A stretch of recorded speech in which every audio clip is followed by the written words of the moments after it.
ምን ዓላማ እንድፈጽም ነው የምኖረው? የምንከላወሰው ለመኖር ነው የምኖረው ወይስ አንድ መድረሻ አለኝ? ክርስቲያን ጠዋት ከእንቅልፉ ባኖ አይኑን እያሻሸ እሺ አሁን ለምን ልኑርን ያሁን እንዲሁ ለምን ልኑር ብሎ ሊጠይቅ አይችልም። በቃ ለምን ልኑር ሳይሆን እንዲያውም ጳውሎስ ጥያቄውን ቀይሮታል። ለማን ልኑር ነው?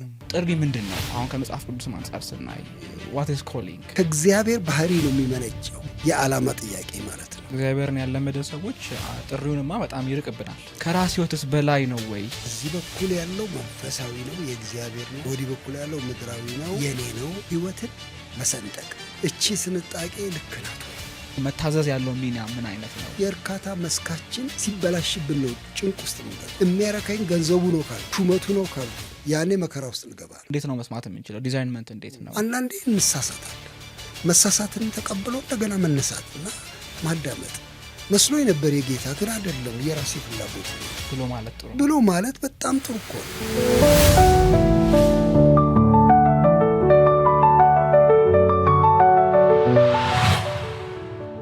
ሰላም የኪዩብ ሚዲያ ቤተሰቦቻችን እንደምን አላችሁ?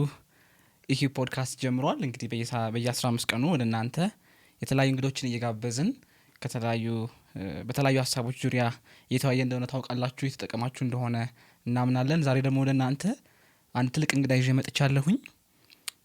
ጋሽ ንጉሴ ብልቻ ናቸው።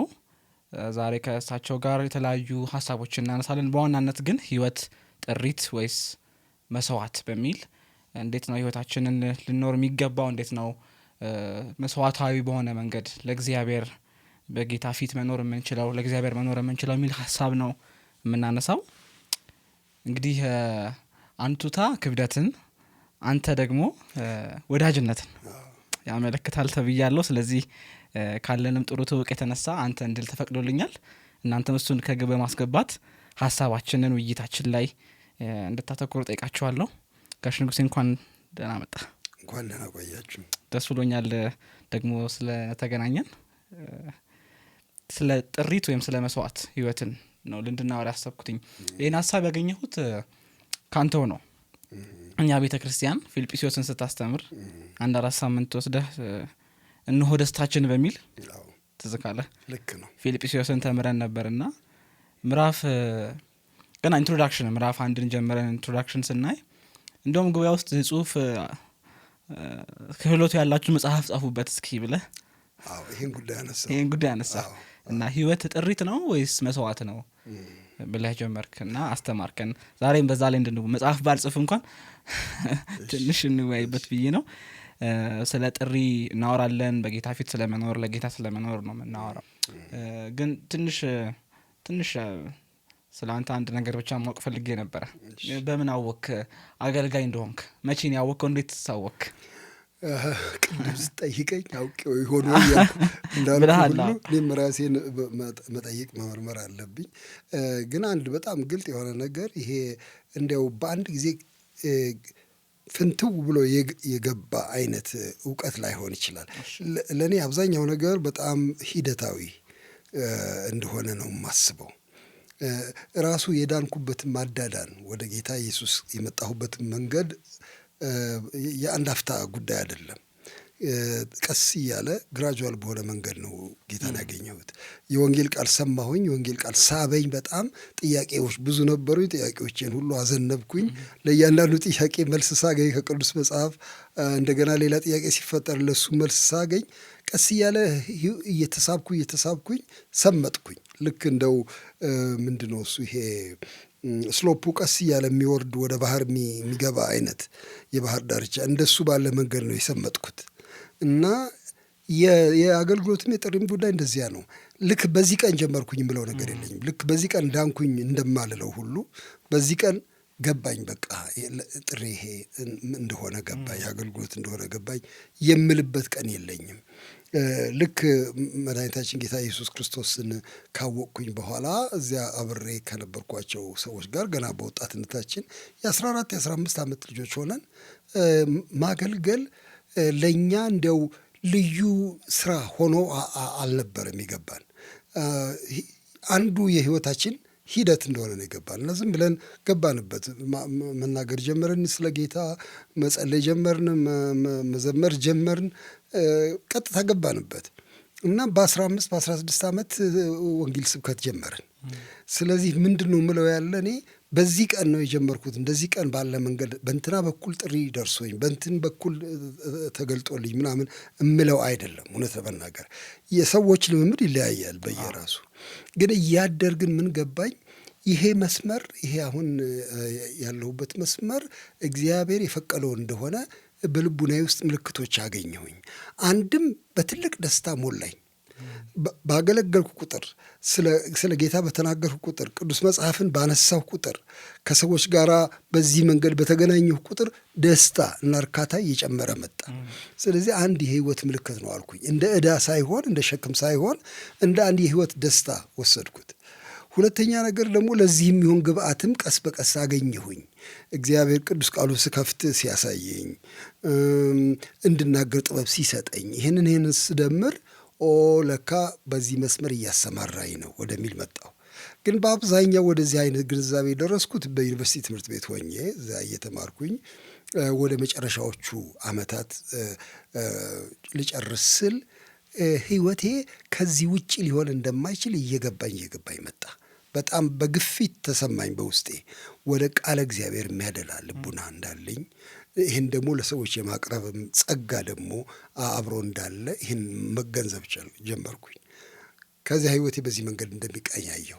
እዚህ ቦታ በዚህ መንገድ በዚህ አሰራር በሚል ምንም አልተለምኩም። ቀጥታ እኔ ትምህርት እንደጨረስኩኝ ስራ ነው የገባሁት። ወደ ትምህርት ቤት ማስተማር ስራ ነው። የማስተማር ስራ ገባሁኝ። በጣም ነው እሱንም እንጆይ ማድረግ የነበረው። በተማርኩበት መስክ አስተምር ነበር። የቋንቋ መምህር ነበርኩኝ። ከእሱ ጋር ጨምሬ መጽሐፍ ቅዱስም አስተማሪ ነበርኩኝ። የነበርኩበት ትምህርት ቤት እንደሱ ስለነበረ ነው አሜሪካን ሚሽን ስኩል የሚባል በኋላ መካነ ኢየሱስ የተረከበው። ከዚህ የተነሳ በጣም ስሙዝ በሆነ መንገድ ነው ወደ ጥሪ የተንሸራተትኩት ነው የገባሁት ማለት እችላለሁ። ይሄ ጳውሎስ አይነት ከሰማይ ከፀሐይ የሚበልጥ ብርሃን አየሁ አይደል? ብርሃን ከፈረስ ላይ አልወደኩም። እንደሱ ነው። በጣም ጥሩ። መሀል ላይም እንደዚህ እያነሳን እንጫወታለን። የግል የህይወት ተሞክሮ መጽሐፍ ቅዱሳዊ እውነቶችን በጉላት ደግሞ እንድንረዳ በጉልህ እንድንረዳ ሊያግዝ ስለሚችል ህይወትን እንደ መስዋዕት በእግዚአብሔር ፊት ማቅረብ ወይስ ደግሞ እንደ ጥሪት ምንጠብቀውና ምንንከባከበው ነው ወይ ብለን ስንል አንዱ እንድናነሳ ያሰብኩት ስለ ጥሪ ነው፣ ወይም ኮሊንግ ምንለው። በውጭዎቹ ጥሪ እንዲህ ነው፣ this is my calling፣ የኔ ጥሪ እንዲህ ነው ማለት የተለመደ ነው። መጽሐፍ ቅዱስ ላይም ጳውሎስ ለምሳሌ በሐዋርያት ሥራ 20 ላይ ከጌታ የተቀበልኩትን ልትሞት ነው ብሎ አጋቦስ በመንገድ ትሞት ከባድ መከራ ይደርስብሃል፣ መታጠቂያውን ወስዶ ይሄ መታጠቂያ ያለው ሰው እንደዚህ ይታሰራል ብሎ ሲነግረው አልካድም። ሊሆን ይችላል፣ ግን እኔ ህይወቴ እንዴት እንደማይልንገራችሁ ይመስላል። ሞት በእኔ ህይወት ውስጥ ያለው ድርሻ ራሳያችሁ ይመስል ቁጥር 24 ላይ ምዕራፍ 20 ከጌታ ከኢየሱስ የተቀበልኩትን ሩጫዬንና የእግዚአብሔርን የጸጋ ወንጌል የመመስከር አገልግሎቴን ብፈጽም ለእኔ ህይወቴ ከምንም እንደማይቆጠር እንደ ከንቱ ነገር ናት ይላል። አንዳንድ የምናስተውላቸው ነገሮች አሉ። አንደኛው የተቀበልኩት ሩጫ አለኝ ይላል። አሁን በህይወት የሚያደርገው ሩጫ በመሰለው ጳውሎስ በመሰለው በገባኝ ልክ ብቻ በሚል ቃላት ሳይሆን የሚያልፋቸው ተቀብዬ ነው ብሎ የሚለው የእርግጠኝነት ስሜት አለ። ከጥሪ ጋር ላይ ያዘው የሞከርኩት እሱን ነው።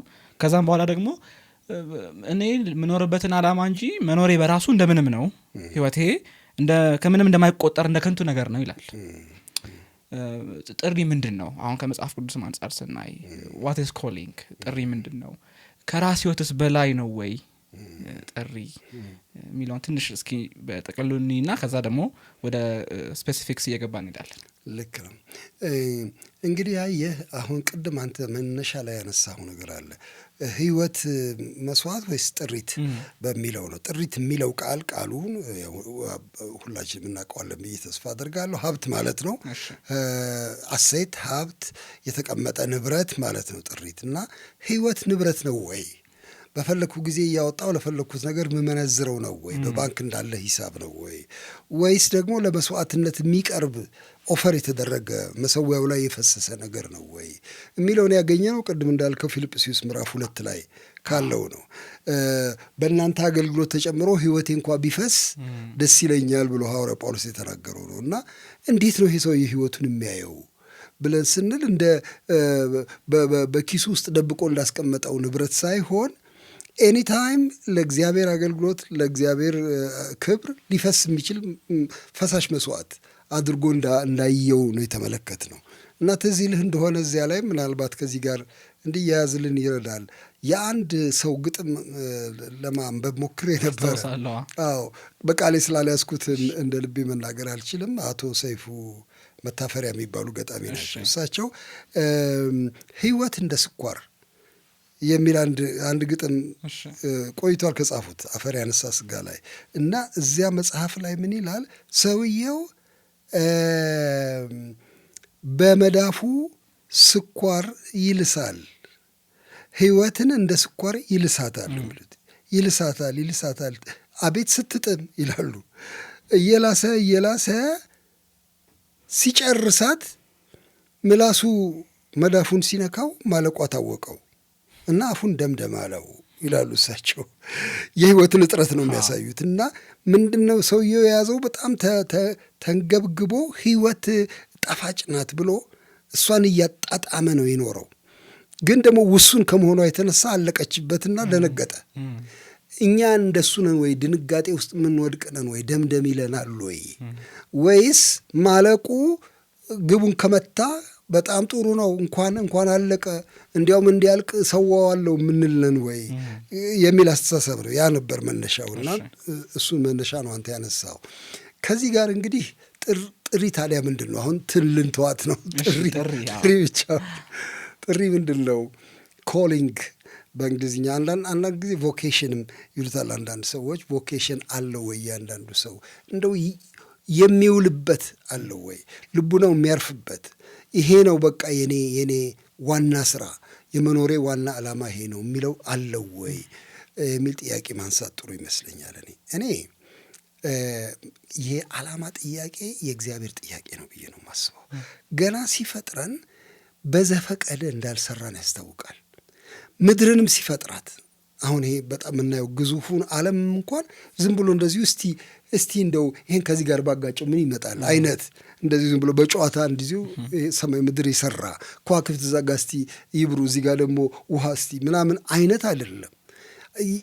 ባህሪው አይፈቅድም። የእግዚአብሔር በጣም ዓላማዊ ነው።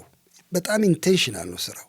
ምድርን ለከንቱ ያልፈጠራት ይላል ኤርምያስ ላይ ለምሳሌ የሰው መኖሪያ ትሆን ዘንድ እንጂ በከንቱ ያልፈጠራት ይላል። ስለዚህ ዓላማ በጅቶላት ነው። ስለዚህ ለዛ ዓላማው እንዲመች ብሎ ለምሳሌ እጽዋትን ማብቀሉ፣ ፀሐይን እና የሰማይ አካላትን ማድረጉ፣ በቦታው ውሃ ማድረጉ፣ ሕይወት በዚያ እየለመለመ እንዲሄድ ማድረጉ፣ ለሰው የተመቸ መሆኗ ምድር፣ ይሄ ሁሉ ዓላማ አለው ውስጡ። እንግዲያው ከእግዚአብሔር ባህሪ ነው የሚመነጨው የዓላማ ጥያቄ ማለት ነው። እንደሱ ከሆነ እንግዲያው ጥሪ ከዓላማ ጋር የተያያዘ ነው። ምን ዓላማ እንድፈጽም ነው የምኖረው? ምን ከላወሰው ለመኖር ነው የምኖረው የሚል ጥያቄ እኮ ነው። በቃ ሚር ኤግዚስተንስ ይሉታል ፈረንጆች አይደል? እንደዚሁ በቃ ዝም ብሎ ይችን ሽክርክሪት ዝም ብዬ ላሟላ ተወለድኩኝ፣ አደግኩኝ፣ ከዛ ሞትኩኝ፣ ከዛ እንደዚህ እያለ መሽከርከር ብቻ ነው ወይ ወይስ አንድ መድረሻ አለኝ የሚል ጥያቄ ነው። እና እኔ የክርስትና ባህሪ የጥሪን ነገር በጣም ያጎላዋል። ለምን ጀምሮ የሚጨርስ አምላክ አለ። እኛንም ያስጀመረ የሚያስጨርስ አምላክ አለ። እሱ ራሱ አልፋ ኦሜጋ ነው፣ ባለ መስመር ነው። እንግዲያው የኔ የህይወት መስመር ምንድን ነው ነው ጥሪ። እንግዲህ አንዳንድ ጊዜ እኛ በተለይ ወንጌላውያን አማኞች፣ ጴንጤቆስጣውያንም አማኞች የጥሪን ነገር በጣም ከፍ ባለ መንገድ እንመለከተዋለን። ከፍ ባለ መንገድ የምንመለከተው ምንድነው? ጠሪ አለ ብለን እናምናለን። እኔ አላበጅም ጥሪዬን ቁጭ ብዬ እሺ ህይወቴ ምን ይሁን አሁን ብዬ ራሴ የማበጀው አይደለም፣ እሱ ይሰጠኛል ብለን እናምናለን። እንዲያውም ይገልጥልኛል። በቃ ይሄ ነው ውሎ፣ አንተ ይሄ ነው መስመርህ፣ ይሄ ነው አንተ እንዲህ አይነት ነህ፣ ለዚህ የሚያስፈልግ ይሄን ሰጥቻለሁ፣ በቃ ተሰማራ ብሎ ይለኛል የሚል መሰረታዊ እምነት አለ። በዚህ ምክንያት ነው ጥሪን የምናከብረው። ግን በእኛ መስመር የሌሉ ሰዎችም ጌታችን ኢየሱስ ክርስቶስን ማያውቁ ሰዎችም ስለ ጥሪ ያወራሉ፣ ስለ ኑሮ ያወራሉ። እና የኔ የህይወት ጥሬ ሙዚቃ ነው ሊል ይችላል አንድ ሰው ተነስቶ። በቃ የህይወት ጥሬ ነው፣ እኔ ለዓለም የማበረክተው ይሄን ነው ሊል ይችላል። የኔ ህይወት ጥሪ መሪነት ነው ሊል ይችላል ተነስቶ።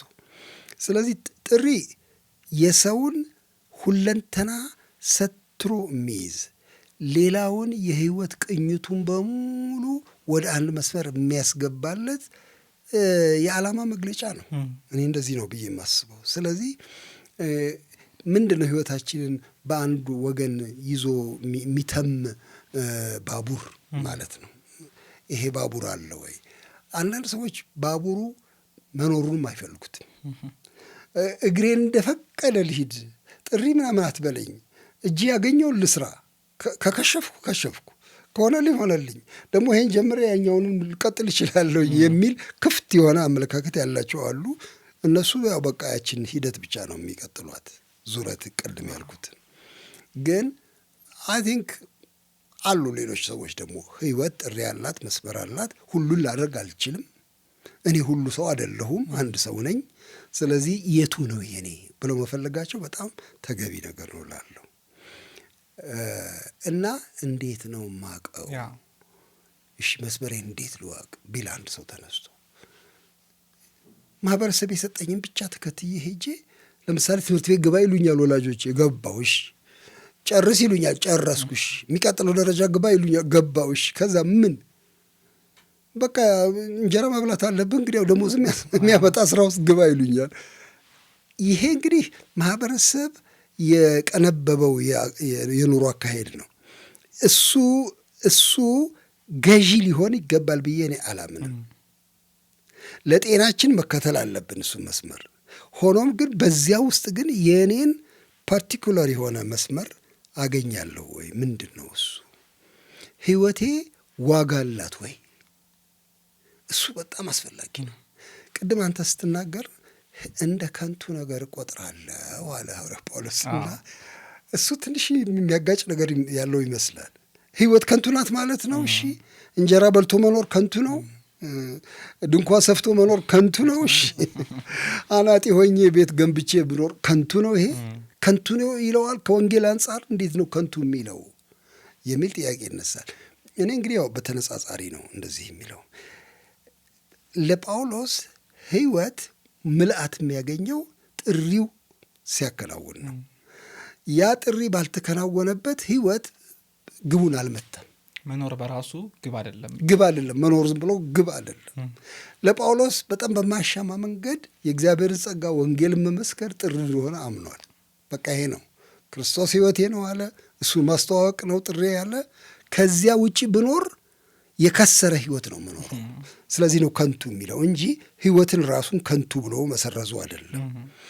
በዚህ አንጻር ሲታይ ግን ከንቱ ነው። ስለዚህ እንግዲህ ጥሪ አስፈላጊነቱ ጉልህ ነው ማለት ነው። ቅድም እንዳልከው አንተም ህይወታችንን ሊመራ የሚገባው ይሄ ባቡር የምንለው ማህበረሰብ ያስቀመጠው የራሱ ጥቅም ቢኖረውም ግን እንደ ጳውሎስ ከእግዚአብሔር ተቀበልኩት የሚለው አይነት ሰው ሊኖረው ይችላል ወይ? አንድ ሰው ከእግዚአብሔር ጥሪውን እንግዲህ ከማህበረሰብ ካልሆነ ከሌላ አካል ነው ማለት ነው ሊቀበል የሚችለው አንድ ሰው ጥሪውንና ትንሽ ከሱ ጋር አያይዘን አማኞች እንደ አማኝ ጥቅል ጥሪ የለንም ወይ? አሁን ብዙ ሰው የራሱን የህይወት መስመር ማወቅ ይፈልጋል። የቱን ብሰራ ነው እግዚአብሔር ፍቃድ? እኔ መሐንዲስ በሆን ነው ወይስ ደግሞ ሐኪም በሆን ነው? እዚህ ሀገር ብኖር ነው ሌላ ሀገር ብሄድ ነው የሚል ጥቃቅን መስመሮች፣ የህይወት መስመሮች ውስጥ ያሉ ውሳኔዎች በጣም ያጦዙናል፣ በጣም ህይወታችንን ይይዙናል። መጽሐፍ ቅዱስ በግላጭ ደግሞ እዚህ በዛ ኑሩ ደግሞ አይልም። ለእኔ እንደዚህ ቢሆን ለአንተ ደግሞ እንደዚያ ሊሆን ይችላል። በዚህ መሀል በጥቃቅኖች ውስጥ መጥፋት ደግሞ አለ። to get lost in the details ማለት ነው። በጥቃቅኖች ውስጥ መጥፋት አለ እና ወደ እሱ ትንሽ እንመጣለን። ግን ከሰው ሰው ስለሚለያይ ለሁሉም መልስ መስጠት ይከብዳል። ግን አማኞች ጥቅል ጥሪ የለንም ወይ? ልክ ነው። በጣም ጥሩ ነው ያነሳው። ለምን መሰለህ? አሁን አንተ ልክ ስትናገር ምን ትዝ አለኝ? ባሪያ ሆነ ተጠርተህ ከሆነ አይግደድህ የሚለዋለው ሐዋርያ ጳውሎስ። ነፃ መውጣት ከቻልክ ውጣ ይላል። ይሄ የሚያሳየው ምንድን ነው? በህይወት መስመር በማህበረሰብ ምደባ የትም ቦታ ልትሆን ትችላለህ። ሐኪምም መሆን ትችላለህ፣ ከፈለግ አናጢ መሆን ትችላለህ፣ ጋዜጠኛ መሆን ትችላለህ። ኢዳዝን ማተ እና ጳውሎስ በጣም ሲጨነቅበታል ላይ ለዚህ ስለዚህ ይሄ ነፃነት አለው የሰው ልጅ የትም ቦታ ሊሰማራ ይችላል። እንደው ጌታ በቃ አናጢ ካልሆንክ ብሎኛል ብሎ ጸጉር መንጨትም የለበትም መጣላትም የለበትም። በሆነ እግዚአብሔርም ትልቁ ጉዳይ እሱ አይደለም።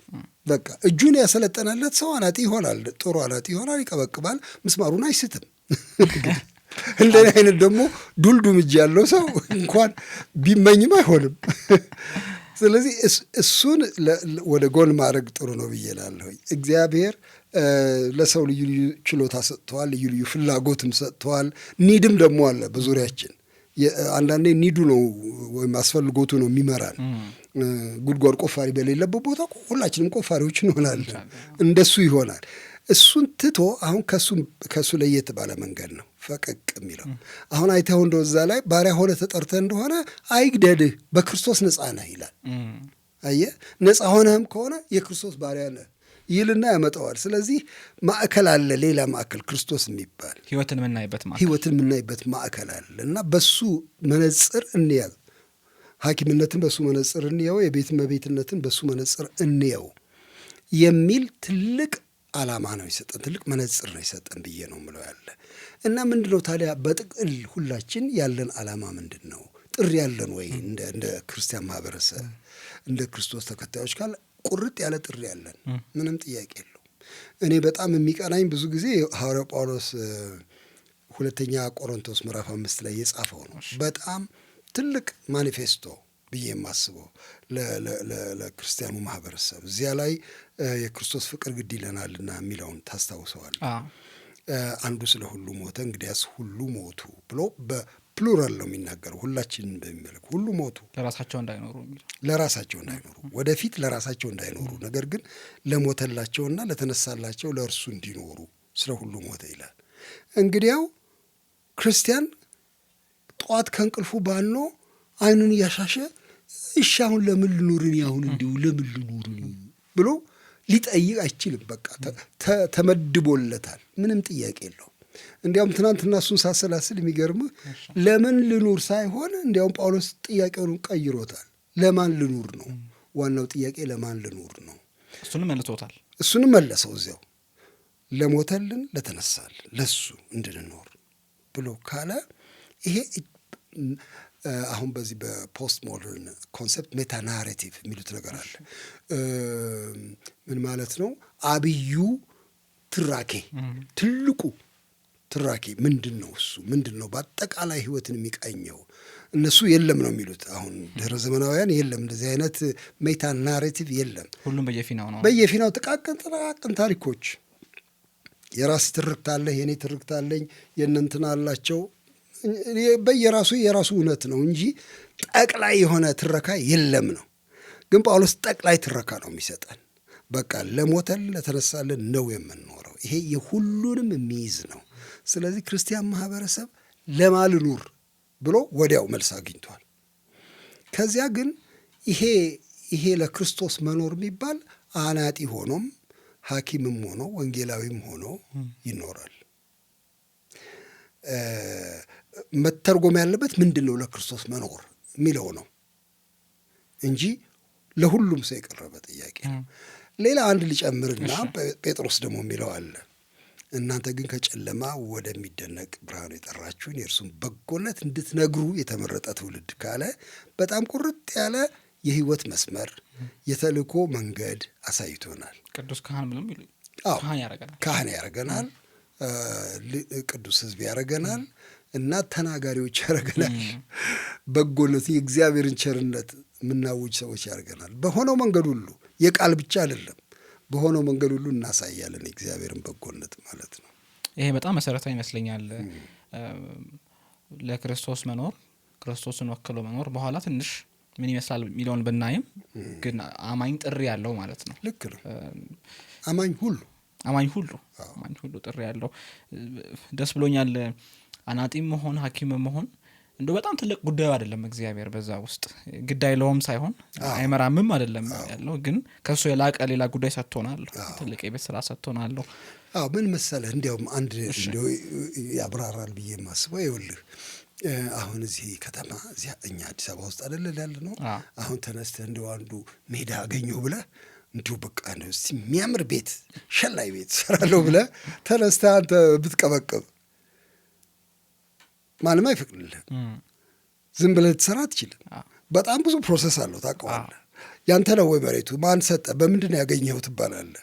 እሺ እሱን ሁሉ ካጣራህ በኋላ እሰራለሁም ብትል ያንተም እንኳ ቢሆን በእቅድ መስራት ያለብህ። እስቲ ፕላን አምጣ ትባላለህ።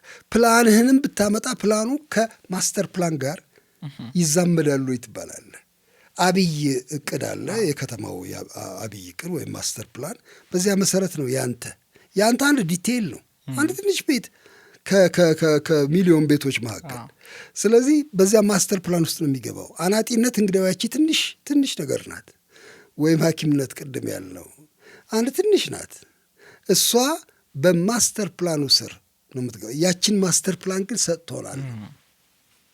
ለክርስቶስ መኖር የሚለው አብዩ ዓላማ ነው ማለት ነው። እሱ ይበልጣል፣ እሱ በጣም ይልቃል። ትንሽ ወደ ዲቴይሉ እንግባ። በብዙ ሚሊዮን ቤቶች መካከል ስላላችሁ አቤት እንግባ። በኋላ ግን ስንጨርስ ወደዚህ ወደ ጥቅል ሀሳብ ነው የምንመለሰው። ምክንያቱም ዋናው እሱ ነው። ብዙዎቻችን እንባክናለን ጥቃቅኗን ነገር በማወቅ ግን ገንብተን ስንጨርስ እኮ ከማስተር ፕላን ይጋጫል፣ መሆን ይፈርሳል፣ ይፍረስ ሊባል ይችላል። ይሄ ደግሞ እውነታም ነው። ደግሞ ጳውሎስ እሸለማለሁ እንደሚል ደግሞ በሰዓት ውስጥ ሲያልፍ እንደሚበን ሊሆን እንዳልጣል ይላል። ስለዚህ ማስተር ፕላኑ እንደው ዝም ብሎ መንፈሳዊ ጨዋታና በቃ የጥቂት ሰዎች ንግግር ሳይሆን ይሄ ማስተር ፕላን ያለው አብይ እቅድ ያለው በጣም መሰረታዊ ነው። ሁሉ ሰው ሊያስተውለው የሚገባ ሀሳብ ነው። እሱን ወደ መጨረሻው ተመልሼ እመጣበታለሁ። ጥሪን ስናነሳ እንግዲህ ጥሪ ምን እንደሆነ ተወሰነ ለማየት ሞክረናል። የምንቀበለው ከእግዚአብሔር መሆኑን እሱን ደግሞ ተቀበልነን እኛ ብለናል። በዚህ ውስጥ እያንዳንዱ ሰው ጥሪ ምን እንደሆነ ማወቅ አንችልም። ከጥቅል ጥሪ ውጪ አናጢ ይሁን ደግሞ ሐኪም ልናውቅ አንችልም። የሚታወቁበትን መንገድ ብዙ አይነት መንገዶች አሉ። ሳይኮሎጂውን ፐርሶናሊቲ ቴስት ውሰዱ ይላል። ብዙ ጥሩ ጠቃሚ የሆኑ ፍላጎትን ማወቂያ፣ የአካባቢን ጉድለት ኒድ ያለውን ማወቂያ ማሟያ የተለያዩ መንገዶች አሉ። ትንሽ ግን ስለ መስማትና ስለ መታዘዝ እናንሳ። መስማት ወይም መለየት ዲዛይንመንት የአካባቢም ማሟያ ኒድም ሆነ ደግሞ የግል ችሎታ ብቻ ደግሞ አይመራንም። እኛ መንፈሳዊያን ሰዎች ነን እና እንለያለን፣ በመንፈስ እናስተውላለን። ለዛም ነው ከላይ እንትና ከላይ እንደዚህ ስራ ተብሎ ያልተጻፈልን ደግሞ መንፈስ ቅዱስ የተሰጠን ሰዎች ነን እኛ ምሪት የምንቀበልንና ስለ መስማት ከዛ ደግሞ ምንታዘዝ ደግሞ ሰዎች የሰማነውን መታዘዝ ያለብን ሰዎች ደግሞ ትንሽ ስለ ሁለቱ ላነሳን የፈለኩትኝ አንዱ መስማትና መታዘዝን እንዲሁ ቀላል ያላደረገው ጉዳይ ብዬ የማስበው የራስ ምኞትና የራስ ፍላጎት ያለን ሰዎች መሆናችን ነው። አሁን እኔ እንደዚህ እንድሰራ ውስጥ ይለኛል፣ እግዚአብሔር የሚለኝ ይመስለኛል፣ ግን ደግሞ የኔ ፍላጎትስ ቢሆን ደግሞ በምን አውቃለሁ ብለን እንላለን። ስለ ፍላጎት ስናነሳ መጽሐፍ ቅዱስ እንደውም ያዕቆብ 1 ላይ ሰው በራሱ ሐሳብ ሲሳብና ሲታለል ይፈተናል ይላል። የራስ ሐሳብ፣ ለራስ የሆነ ምኞት፣ ለራስ የሆነ ሩጫ መጨረሻው ፈተናና ውድቀት ነው ይላል ጳውሎስ ያዕቆብ በመጽሐፉ። እና ትንሽ ሐሳብ እንድታወራልን ነው። እንዴት ነው መስማት የምንችለው? ዲዛይንመንት እንዴት ነው? ከዛስ ደግሞ መታዘዝ ያለው ሚና ምን አይነት ነው? በጣም ማዕከላዊ ስለሆነ በዚህ መሀል ግን የራስ ፍላጎት እንዴት አሮጌው ስጋ እንዴት ጣልቃ እንደሚገባና ከእግዚአብሔር ሐሳብ ሊለየን እንደሚችል ትንሽ እሱ ላይ እንድናወራ ፈልጌ ነው። የሚገርም እኮ ነገር ነው። ይኸውልህ አሁን ስለ ልጆች ሲነገር ብዙ ጊዜ ሰምተሃል። ልጅ እኮ ባለ የሰጠውን የሚቀበለው ነጭ ወረቀት ነው ይባላል። አሁን ስነ ልቡና አዋቂዎች ነው ወይ ልጁ ነጭ ወረቀት ነው ወይ የሚል ጥያቄ ይጠይቃሉ። ብዙ ነገር አልተጻፈበትም ወይ አስቀድሞ ከዲኤንኤው ጀምሮ ስንት ነገር የተጻፈበት ልጅ አይደለም ወይ? ዝም ብሎ እንዳለ በላዩ ላይ የምትደፋበት ነው ወይ?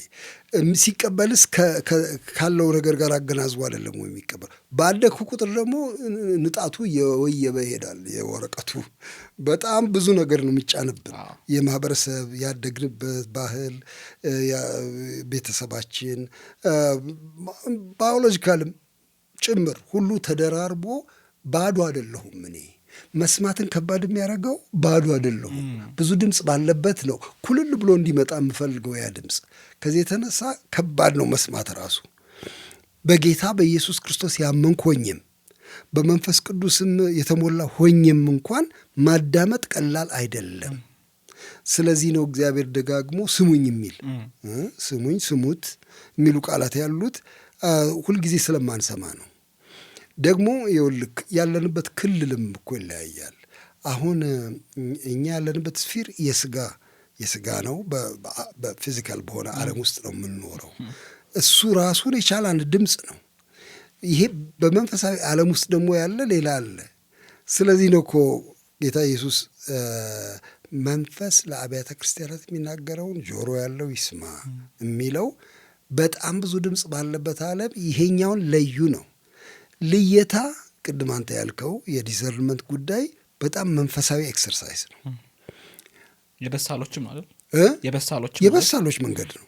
እውነት ለመናገር የሚገርመ ሌላው ቀርቶ ሁለት ጥሩ ነገሮች ቢኖሩ የእግዚአብሔር ደግሞ ከሁለቱ አንዱን ቢሆን እሱን ለመለየትም እኮ በጣም ትልቅ እንትን ያሻል፣ ማዳመጥ ያሻል ማለት ነው። አሁን ቅድም እንዳልነው ሐኪምነት ጥሩ ነው፣ አናጢነት ጥሩ ነው፣ ወንጌላዊነት ጥሩ ነው። ምን ልበል እንግዲህ ጥሩ ናቸው እነዚህ ሁሉ። አዎ ጥሩ ስለሆነ ሁሉ ነገር የኔ ነው ማለትም አይደለም። ለዚህ ነው ይሄ ልየታ በጣም የሚያስፈልገው።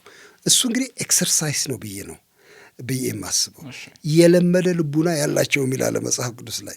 ስለዚህ በአንዳንድ ጊዜ መልመድ ያሻል። እኛ ብቻም በጣም ነገር እንዲቀልል የምንፈልግ ሰዎች ያው ታውቃለህ። እንዲሁ በሌሊት ህልም እንዲሁ አንዴ ፍንትው አድርጎ ቢነግረኝ በቃ ይሄ ነው መስመር ካለኝ አለቀ ምንል ሰዎች ነን። ሁሉ ነገር እንደሱ አይሆንም። የሚገርም ነገር ነው ህይወትን እንደሱ። አሁን እንትናን ማን ነው ስሙ ሳሙኤልን ጠራው እግዚአብሔር። ሳሙኤል ብሎ ጠራው። ልጁ አያውቅም። ጠራኸኝ ወይ ብሎ ወደ ኤሊ ነው የሚሮጠው ያለ። ኧረ አልጠራሁም አርፍተኛ ይለዋል። መልሶ እንደገና ይሰማል፣ መልሶ ይሄዳል። ግን ስላልገባው ነው የሚመላለሰው። ትንሽ እውቀት ያለው ሰው ኤሊ ምናልባት እግዚአብሔር ሊሆን ይችላል ይህን ጥሪ የሚያሰማው፣ ሰው አይደለም። ድምፁ ከሱ ከመጣሳ እነሆኝ ይሰማለሁ በለው እስቲ ብሎ ይለዋል። ኦፍኮርስ እግዚአብሔር ነበረ። እና እኔ ምንድነው የማስበው ይቺ ልምድ ታሻለች። አንዳንዴ እንሳሳታለን።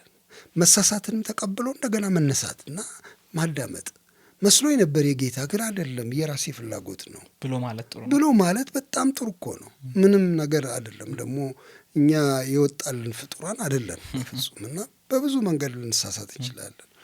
እኔ እንዲያው ሌላው ቀርቶ የሚገርምህ አንድ ጊዜ እኔ አንድ ትንሽ ስብሰባ ላይ ነበር። እንደዚህ 10 ሰዎች ሆነን እየጸለይን ሳለ አንድ ሰው ያካፍል ነበር የጌታን ቃል። እሱ የትንቢት መናገር ስጦታ ያለው ሰው ነው እና ይናገራል። እግዚአብሔር የገለጠለትን ይናገራል። ግን ያን ቀን ተነስቶ ምን አለ? ወንድሞች ወይ እኔ ተሳስቼ የተናገርኩባቸው ቀናት አሉ ትንቢት ብሎ አለን። ሁላችንም ደነገጥን። ማለት ብዙ አይባልማ፣ ተሳስተሃል ትል እንደሆነ ነው እንጂ ተሳስቻለሁ አይባልማ፣ ብዙ አልተለመደም።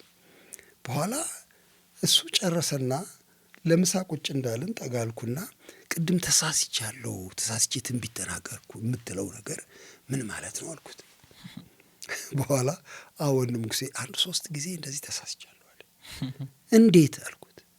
አንድ ጊዜ ሞቅ አለኝ። በቃ ስብሰባው ላይ ደመቅ ሲል ጫጫታ ሲኖር የሆነ ነገር ማለት እንዳለብኝ መሰለኝ። ጌታ እንዳልተናገረኝ ያውቃለሁ አለ። ዝም ብዬ ተናገርኳል። አንድ ሌላ ጊዜም እንደዚሁ ግማሹን ገልጦልኛል አለ፣ የተወሰነ ፓርት፣ የቀረውን እኔ ነኝ የሞላሁት አለ። እንደዚህ አይነት ነገሮች አሳለፍኩ። ግን እግዚአብሔር ወቀሰኝ፣ በጣም ተቆጣኝ እና በጌታ ፊት ንስሐ ገባሁኝ።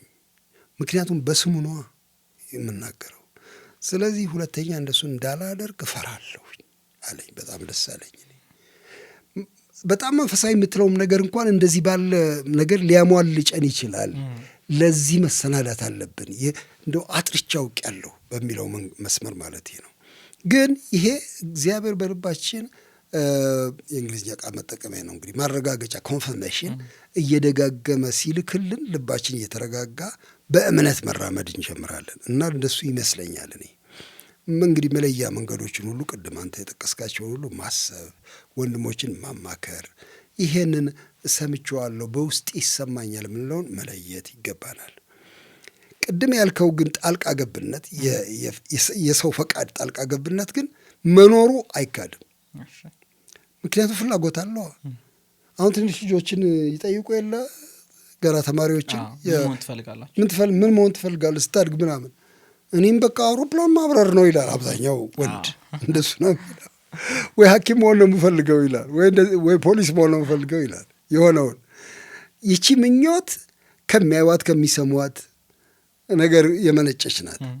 የሰው ፍላጎት አለ እና ይሄን ፍላጎት መሰረዝ አንችልም። እግዚአብሔር በጣም ጥበበኛ አምላክ ነው። አንዳንድ ጊዜ ፍላጎታችንን ተጠቅሞ በሱ በኩል ያገኘናል።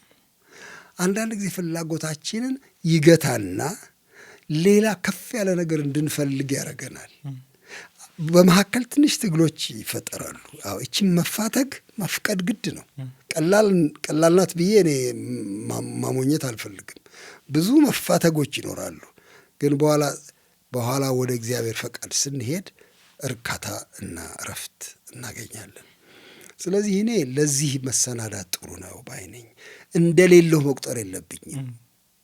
የሚገርምህ ደጋግሜ እኔ የማነሳው ነገር አለ። አንድ ቀን ሉቃስ 9 ላይ ያለው እኔን ሊከተል የሚወድ ማንም ቢኖር ራሱን ይካድ የሚለውን ከአንድ ጓደኛ ጋር ስናወራ እሱ ስማ አንተ ራስ እኮ አለ አለኝ። ልክ እንደዚህ ራስ አለ እና በኋላ እውነት እኮ ነው ራስ አለ። ይካድ እኮ የተባለው ስላለ ነው።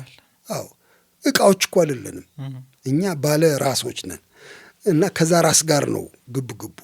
እግዚአብሔርም ደግሞ በሚገርም አይነት ትህትና ልበለው፣ በሚገርም አይነት የሰው አክብሮት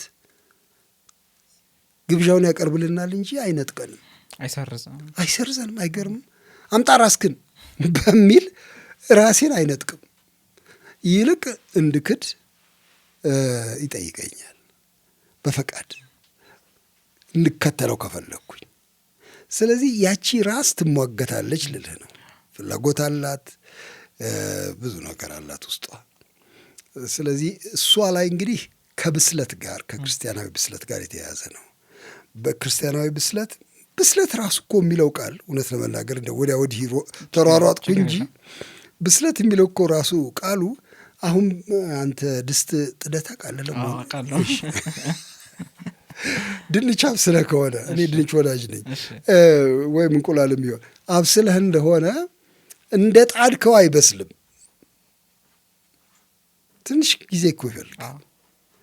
ሙቀት እንዲያገኘው ያስፈልጋል። የእንቁላሉን የላይኛ ክፍል ያገኘዋል፣ የውስጠኛ ክፍል እስኪያገኘው ትንሽ ይቆያል። ወይም የድንቹን እንግዲህ ምን ማለት ነው? ብስለት ሂደታዊ ነው፣ በቃ የማይቀር ነገር ነው። ስለዚህ ይሄም እንደዚሁ ነው ማለት ነው። እግዚአብሔር ይመስገን። ትንሽ ስለ መታዘዝ እናንሳ። ሰዎች እንግዲህ ጥሪያቸው በተለያየ መንገድ ሊለዩ ይችላሉ። እግዚአብሔርም ይመራል፣ አብሮ በመቆየት ድምፅ በለየት ቅድም ብለህናል። አንዱ ግን ጥሪያችንን ይሄ ነው ጥሪ ብለን መኖር እንዳንችል ሊያደርገን የሚችለው አንዱ መታዘዝ አለመቻል። ከቅድምም ሉቃስ 9 አነሳኸው፣ ማንም ሊከተለኝ የሚወድ ቢኖር ራሱን ይካድ የሚለው ከምቾት ክልል ውስጥ መውጣት አለመፈለግ።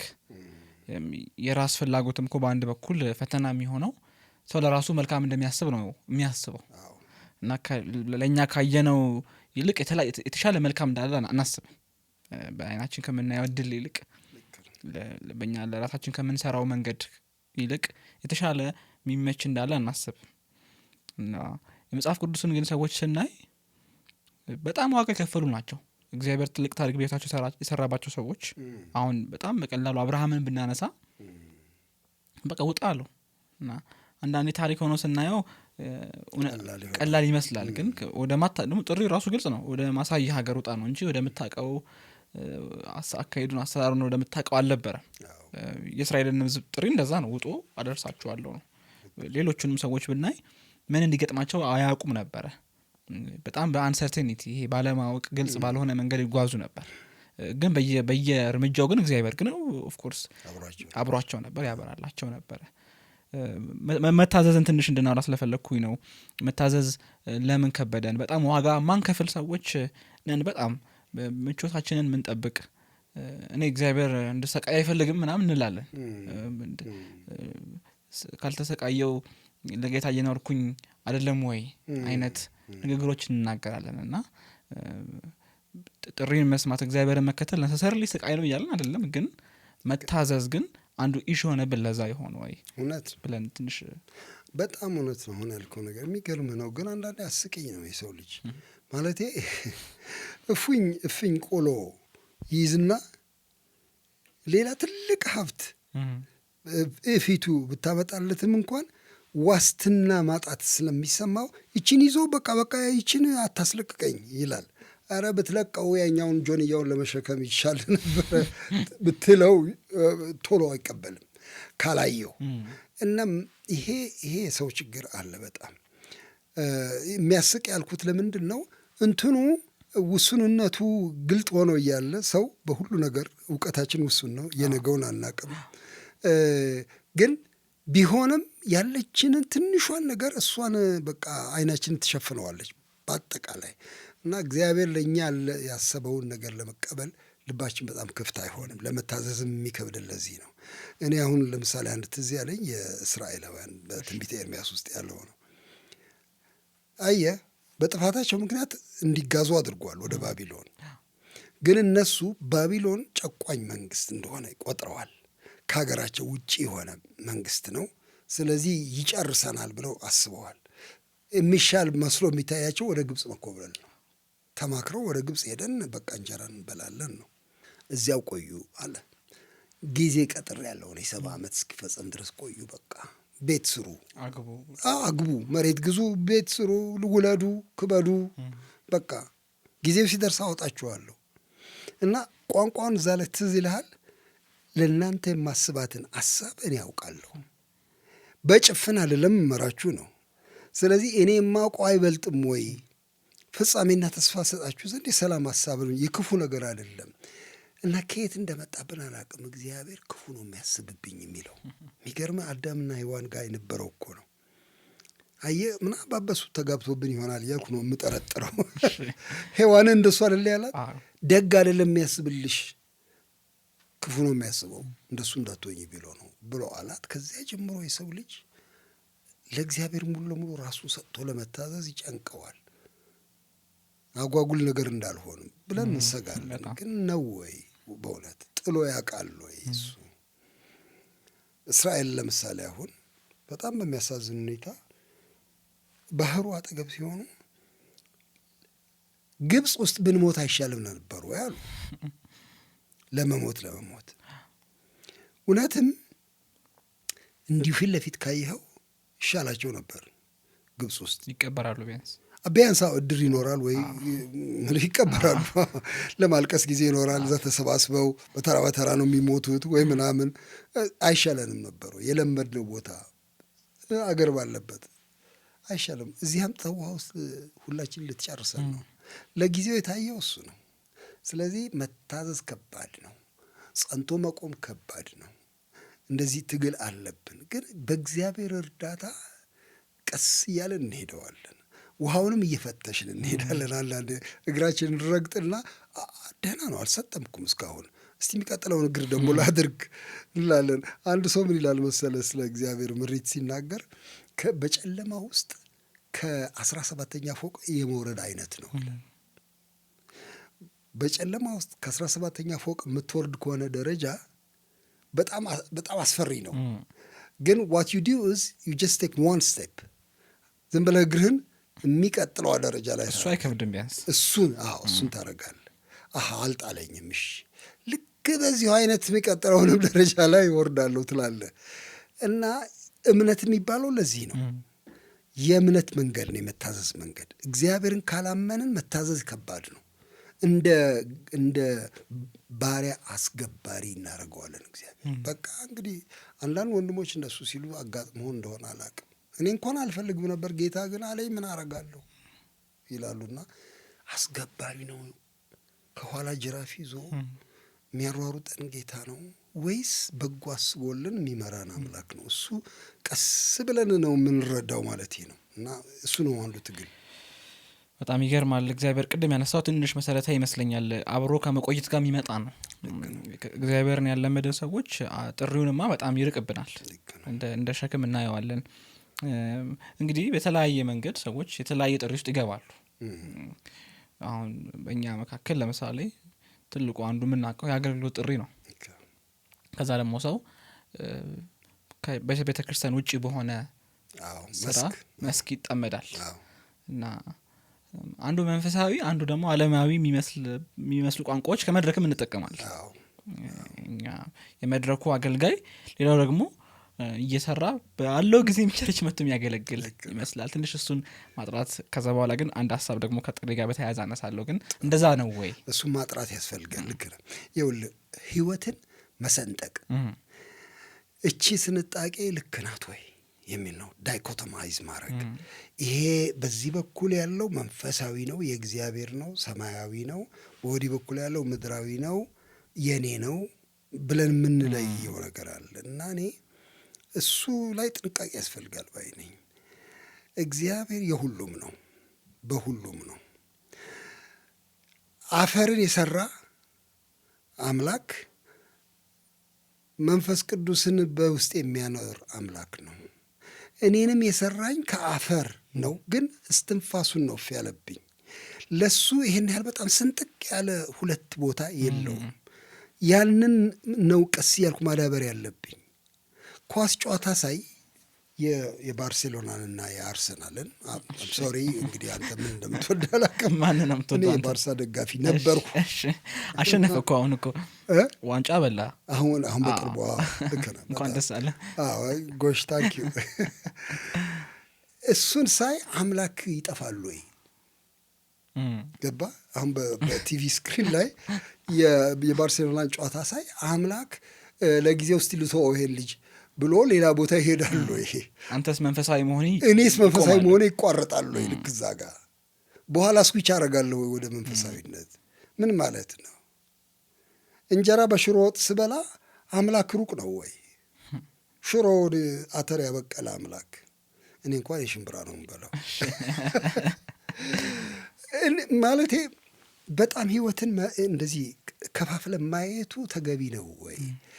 እና እግዚአብሔር አንድ ያደረገውን ህይወት ለምንድን ነው የምንሰነጣጥቀው ነው?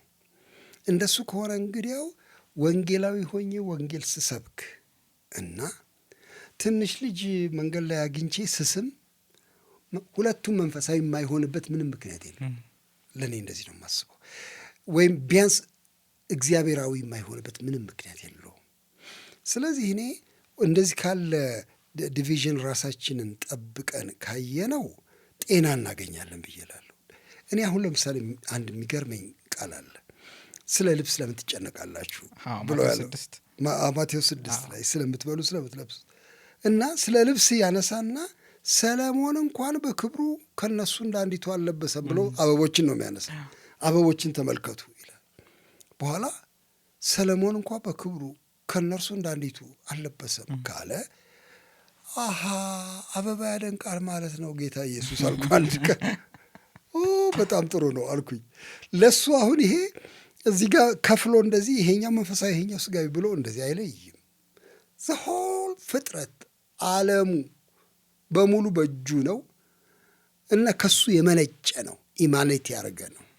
ስለዚህ ጉድፍ በላዩ ላይ ዝም ብለህ ልጥልበት አትችልም። ኃጢአት ገብቶ ነው ነገሩን ያጠለሸው ሌላ መልክ የሰጠንና ይሄ እንኳን አይነካም በዚህ በኩል ብለን ያልነው ለዚህ ነው። ስለዚህ በዚህ አንድነት ውስጥ ሆኖ ማሰብ ጥሩ ነው ለማለት ነው። በጣም ጥሩ ሀሳብ ነው የተነሳው። ምክንያቱም መንፈሳዊነትን ትንሽ አሁንማ ወደ ቤተ ክርስቲያን ውስጥ ያለ እንቅስቃሴ ብቻ የማድረግ አድርገናል። እና ሌላው እኔ አንድ ትልቅ አገልጋይ በእርግጥ ዘማሪ ነው ወይም ነበረ የውጭ ነው እና እሱ ስራዬ ነው ክርስትናዬ ከእሱ ጋር ብዙ የሚያገባው ነገር የለም ሲል እኔ ሰምቻለሁኝ። ክርስትናዬ ሌላ ነው፣ ስራዬ ደግሞ ሌላ ነው። ስራዬ ለእንጀራዬ ነው። ስራዬ የስራዬ ዓለም በሚመራኝና በሚፈቅድልኝ መንገድ ነው የምኖረውና የምመላለሰው ማሳካው የስራ ግብ ስላለኝ። ከዛ ደግሞ ቤት ውስጥ ከቤተሰብና ከቸርች ጋር ካሉ ሰዎች ጋር ደግሞ አይነት ክፍፍል በጣም አለ። ቦልድሊም እንናገራለን። አይ እኮ የስራው ጸባይ ነው እንላለን። ስድብ ነው ግን ይገርማል። በእግዚአብሔር ላይ ስድብ ነው። ይሄ ለምን መሰለህ? እግዚአብሔር መከለሌ ነው።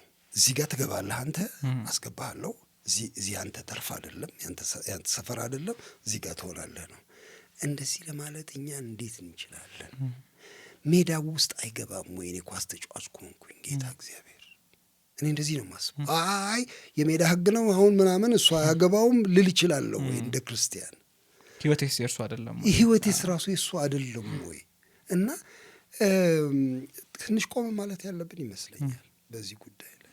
ቅድም አንደኛ ጴጥሮስ መጽሐፍ ላይ ቅዱስ ካህናት ነን የሚለው እኮ ከዚህ ጋር በጣም እኮ ይያያዛል። የማንነት ጉዳይ ነው ይሄ። ነን ነው የሚለው።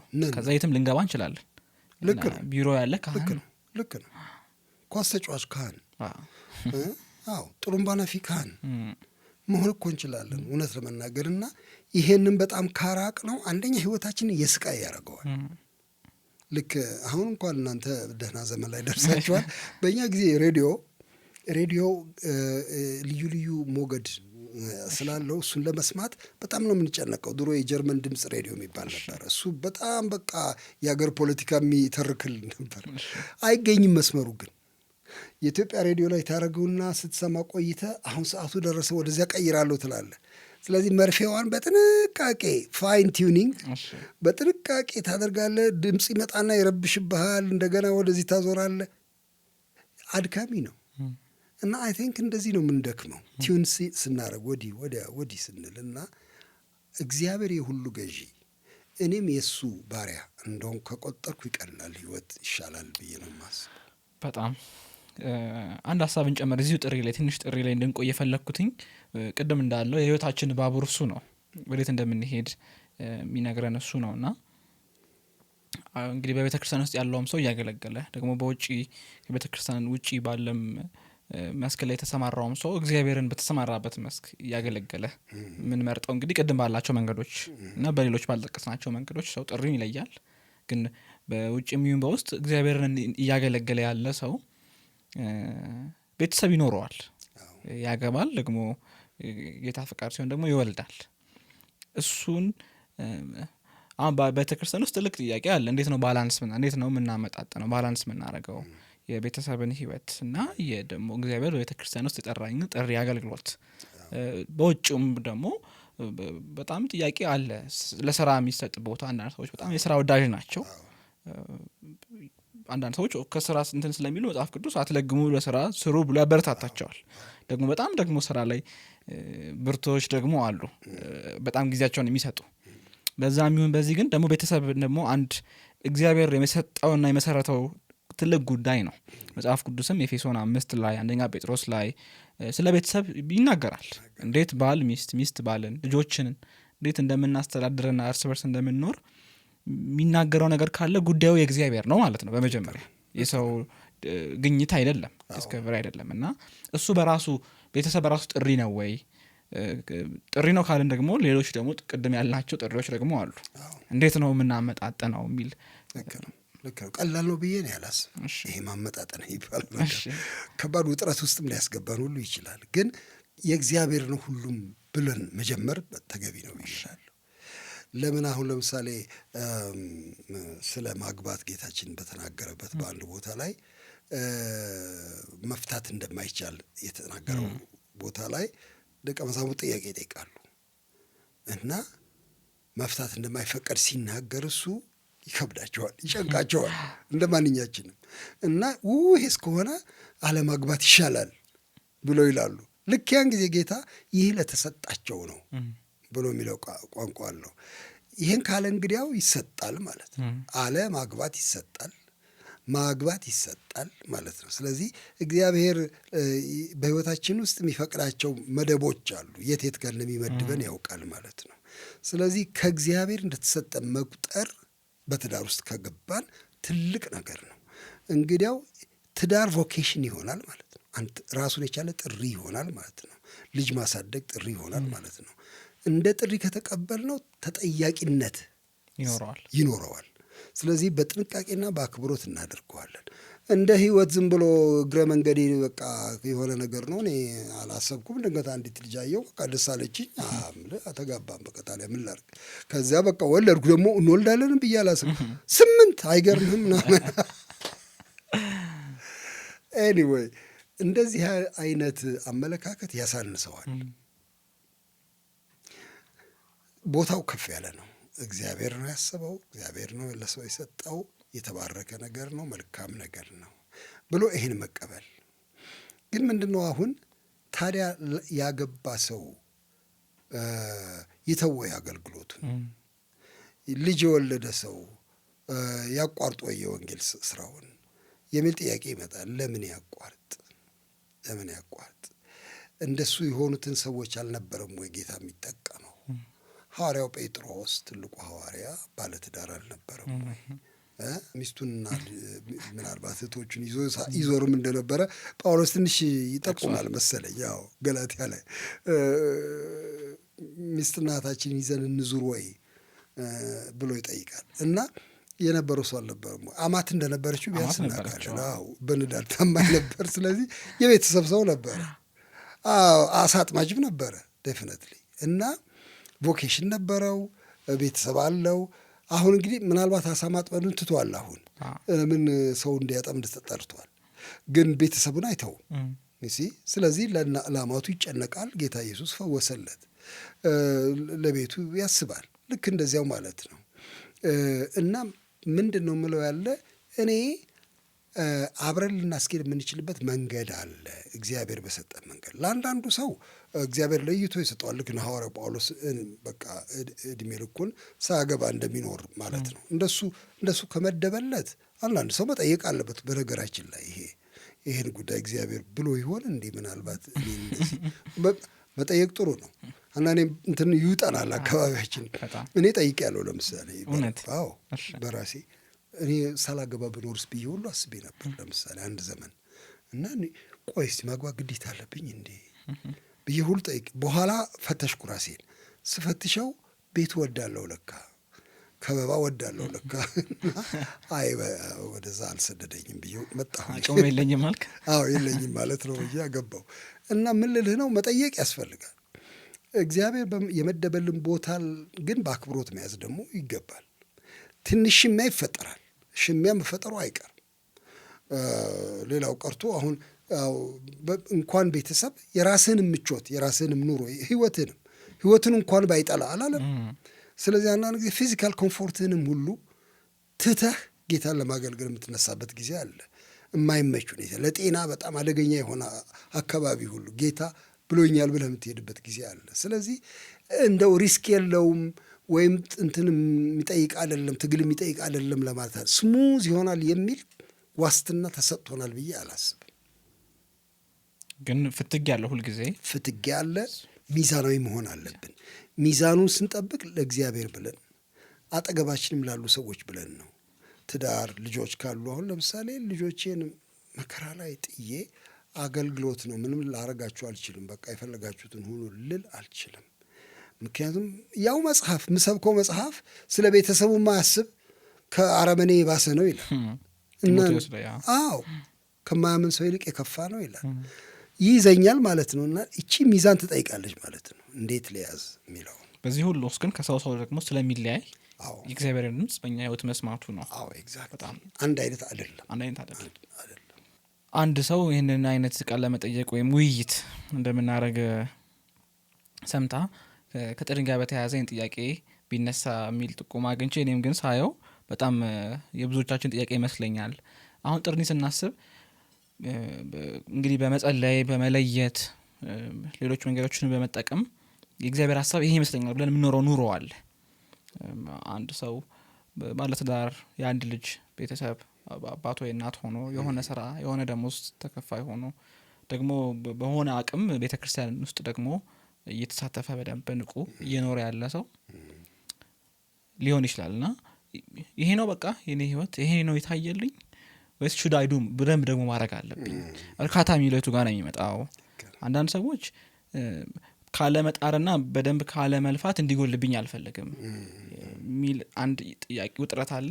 ወደዚህ ደግሞ የሚስብ አለ ይሄን የታየልኝ ብሎ አርፎ ደግሞ ተቀምጦ የታየልንን እና የቱ ጋር ነው ያው ይሄ ነው የሚል መልስ ላይ ኖሮ ይችላል። ግን እንዴት ነው ምናመጣጣ ነው ምን ይሁን? አዎ ይኸውልህ በማደግና ባሉበት በመኖር መካከል ልዩነት አለ። ለእድገት የመሰናዳት መንፈስ አለ። አይ በቃ እግር ዘርግቶ የመቀመጥም ደግሞ አካሄድ አለ። የእግዚአብሔር ሐሳብና ፈቃድ ምንድን ነው ስል እኔ ምንድን ነው እምመለከተው ያለ የሚገርም በሁሉ ነገር ኤክሰለንት እንድንሆን በልቅና እንድንኖር የሚፈቅድ አምላክ ነው ብዬ እላለሁ። የምታደርጉትን ሁሉ ለእግዚአብሔር ክብር አድርጉት፣ ለሰው ታይታ አታድርጉት። ደግሞም የሚቻለውን ሁሉ በቅንነት እንድናደርግ የጌታ ፈቃድ ነው። ይህንን በመጽሐፍ በተደጋጋሚ እናየዋለን። ደግሞ ይህንን ሲያደርግም ልብ ብለኸው እንደሆነ አሁን ለምሳሌ ባስልኤል የሚባለው ሰውዬ የንድፍ የሚሰራው ሰውዬ ሙሴ ለዛ ያለ መገናኛው ድንኳን እግዚአብሔር መርጦታል ያለው ሰው ለምሳሌ እሱን በጥበብ ሁሉ ሞልቼዋለሁ ይላል። በጥበብ ሞልቼዋለሁ ካለ ያ ጥበቡ ምን አይነት ነው? የሽመና ጥበብ ሊሆን ይችላል። የቱን ክር መጀመሪያ እንደሚያስገባ፣ ቀጥሎ የቱን ክር እንደሚያስገባ፣ በምን መጠን እንደሚያስገባ፣ በምን ቅርጽ እንደሚያስገባ ይሄ ጥበብ ተሰጥቶታል። ኤክሰለንት ስራ ሰርቶ ለእግዚአብሔር ክብር ያቀርባል። ልክ እንደዚያ ሁሉ እኛ ሙያዊ ተግባሬ ነው ብለን የምንለው ሁሉ በዚህ መንገድ እንድንሰራው ይፈልጋል። ለእግዚአብሔር ክብር ነው። የሚገርምህ ለክብሩ ይውላል። ጥሩ አርጌ ሳይጣመም ምስማሩ በደንብ አርጌ መለሰኔ፣ በደንብ አርጌ መቀብቀቤ ለእግዚአብሔር ክብር ነው። አልተጣመመብኝም ምስማሩ። በዚህ አይነት አስተሳሰብ መሄድ ከሆነ እንግዲያው እየከፍ ወዳለ ደረጃ ከፍ እያልኩኝ እንዲሄድ ነው የምመኘው። አሁንም ክብሩን ያልቅልኛል ጥሩ ስሰራ። ነጋዴ ሆኜ ገንዘብ ማገኝ ከሆነ አሁንም ማገኘው ገንዘብ የበለጠ ብጨምር መጥፎ ነገር ይሆናል ማለት አይደለም። ለእኔም ህይወት የተረጋጋ ህይወት ይጨምርልኛል፣ ለሌሎች ማካፍለውንም ይሰጠኛል። ይሄ ትርፍ ነገር ማግኘት ኃጢአት አይደለም። የእርካታን ሀሳብ ኮንቴንትመንትን እንዴት ነው እዚህ ውስጥ የምናስገባው? እሱ ነው። ለምሳሌ አንደኛ ጢሞቴዎስ 6 ላይ ለምሳሌ ምን ይላል መሰለህ? በአሁኑ ዘመን ባለጠጎች የሆኑትን እንደዚህ ይዘዛቸው ይላል። ምን አድርገህ እዘዛቸው ነው የሚለው? ደስ እንዲለን ሁሉን አትርፎ በሚሰጠን በሕያው እግዚአብሔር እንጂ በሚያልፍ ባለጠግነት ተስፋ እንዳያደርጉ ምከራቸው፣ እዘዛቸው ይላል። ምን ማለት ነው? ባጭሩ እግዚአብሔር አትረፍርፎ ሊሰጥ የሚችል አምላክ ነው። ስለዚህ ትርፍን አልቀበልም ማለት መንፈሳዊነት አይደለም፣ ለደስታችን ነው። ከአስፈልጎታችንም ከፍ ብሎ ለደስታችን የሚሰራ አምላክ አለ ነው የሚለው። ስለዚህ ባለጠጎች ያደረጋቸው ለዚህ ነው፣ ደስ እንዲላቸው ነው አትርፎ የሰጣቸው እንጂ ትካዜ ለመጨመር አይደለም። እንግዲያው ይሄን መስመር እግዚአብሔር አይቃወመው ማደጋችንን፣ ግን እሱ ላይ እንዳንንጠላጠል ግን ወዲያው አያይዞ ነው የሚናገረው በሕያው እግዚአብሔር እንጂ ስለሚል ተስፋቸው፣ እምነታቸው፣ ዋስትናቸው፣ እርካታቸውም እግዚአብሔር ላይ እንጂ እዛ ላይ እንዳይሆን ብሎ ይላል። ስለዚህ ምንድን ነው አሁን የእርካታ መስካችን ሲበላሽብን ነው ጭንቅ ውስጥ ምንገባው። የሚያረካኝ ገንዘቡ ነው ካልኩኝ፣ ሹመቱ ነው ካልኩኝ፣ ያኔ መከራ ውስጥ ልገባ ነው። ይሄን ሹመት ካላገኘሁ እኔ በቃ ምንም እርካታ የለኝም፣ ህይወቴ በቃ ባከለ ማለት ነው። ይህን ያህል ገንዘብ ካላከማቸው ምናምን ካልኩኝ ወደ ጭንቀት ነው የሚሄደው። ምናልባት የመበደልን መንገድ ውስጥ ልገባ ሁሉ እችላለሁ። ገንዘብን መውደድ የክፋት ሁሉ ስር እንዳለው ማለት ነው።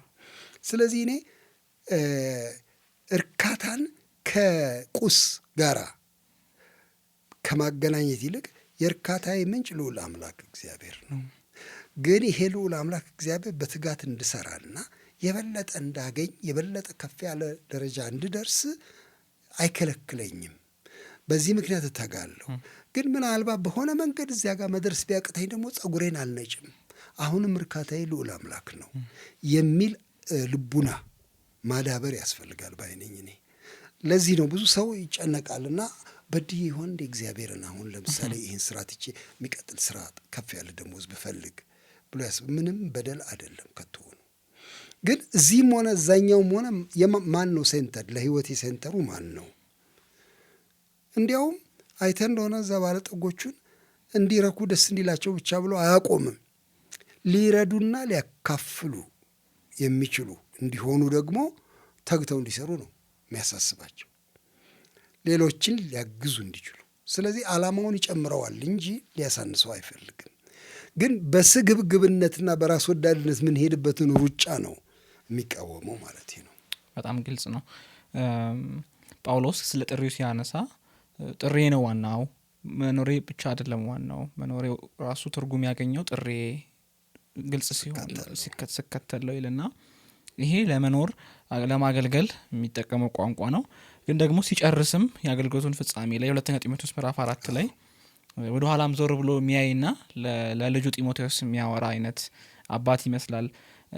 እኔ እንደ መጠጥ ቁርባን መስዋዕት ለመፍሰስ ተቃርቤያለሁ፣ ተለይቼ የሚሄድበትም ጊዜ ደርሷል። መልካሙን ገድል ተጋድያለሁ፣ ሩጫውን ጨርሻለሁ፣ ሃይማኖትንም ጠብቄያለሁ። ወደፊት የጽድቅ አክሊል ተዘጋጅቶልኛል። ይህንም ጻድቅ ፈራጅ የሆነው ጌታ በዚያ ቀን ለእኔ ይሰጠኛል። ደግሞም ለእኔ ብቻ ሳይሆን የእርሱን መገለጥ ለናፈቁ ሁሉ ነው ብሎ ይላልና እንዴት ያለ ግሩም ቋንቋ ነው! መታደልም ነው በጣም በዚህ ቦልድነስ ህይወቴን በኋላ ሳይ ሩጫው የኔ አይደለም የእሱ ነው፣ ጨርሻለሁ፣ የተቀበልኩት ነው፣ ሃይማኖትን ጠብቄያለሁ፣ ደግሞ አክሊል ይጠብቀኛል ይላልና ይህን እንግዲህ ጥሪ ያልቃል አንድ ቀን። ጥሪ የሚያልቅ ግብ ያለው አንዳንድ ጊዜ በተለይ በወጣትነት እንደኔ ስንኖር የሚያልቅ አይመስልም፣ ነገር የሚያልቅ አይመስልም። እና እኔ በእኛም ቤተክርስቲያን በወጣትነት ያለፉ ሰዎች ኖሩ ባለፉት 2-3 ዓመታት ውስጥና ከዛ የህይወት ምስክርነታቸውን ስንሰማ እንዴት ግሩም ያለ የህይወት ምስክርነት ያላቸው ሰዎች፣ በተለይ አንደኛዋ መጽሐፍም ወጥቷል የምስጋና ገጾች የሚል እና አንድ ነገር እንድነቃ አደረገኝ። አንደኛ መሸምገል ለካ ዲፎልት አይደለም፣ የሁሉ አይደለም። እኛው እንደዛ ነው የምናስበው።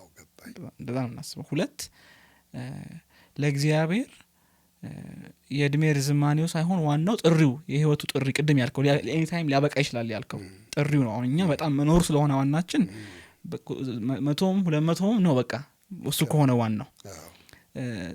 ጥሪ ደግሞ ከሆነ ጳውሎስ ጥሪን የተጨርስ እኔ ህይወቴ እንደምንም አልቆጥረውም ይላል።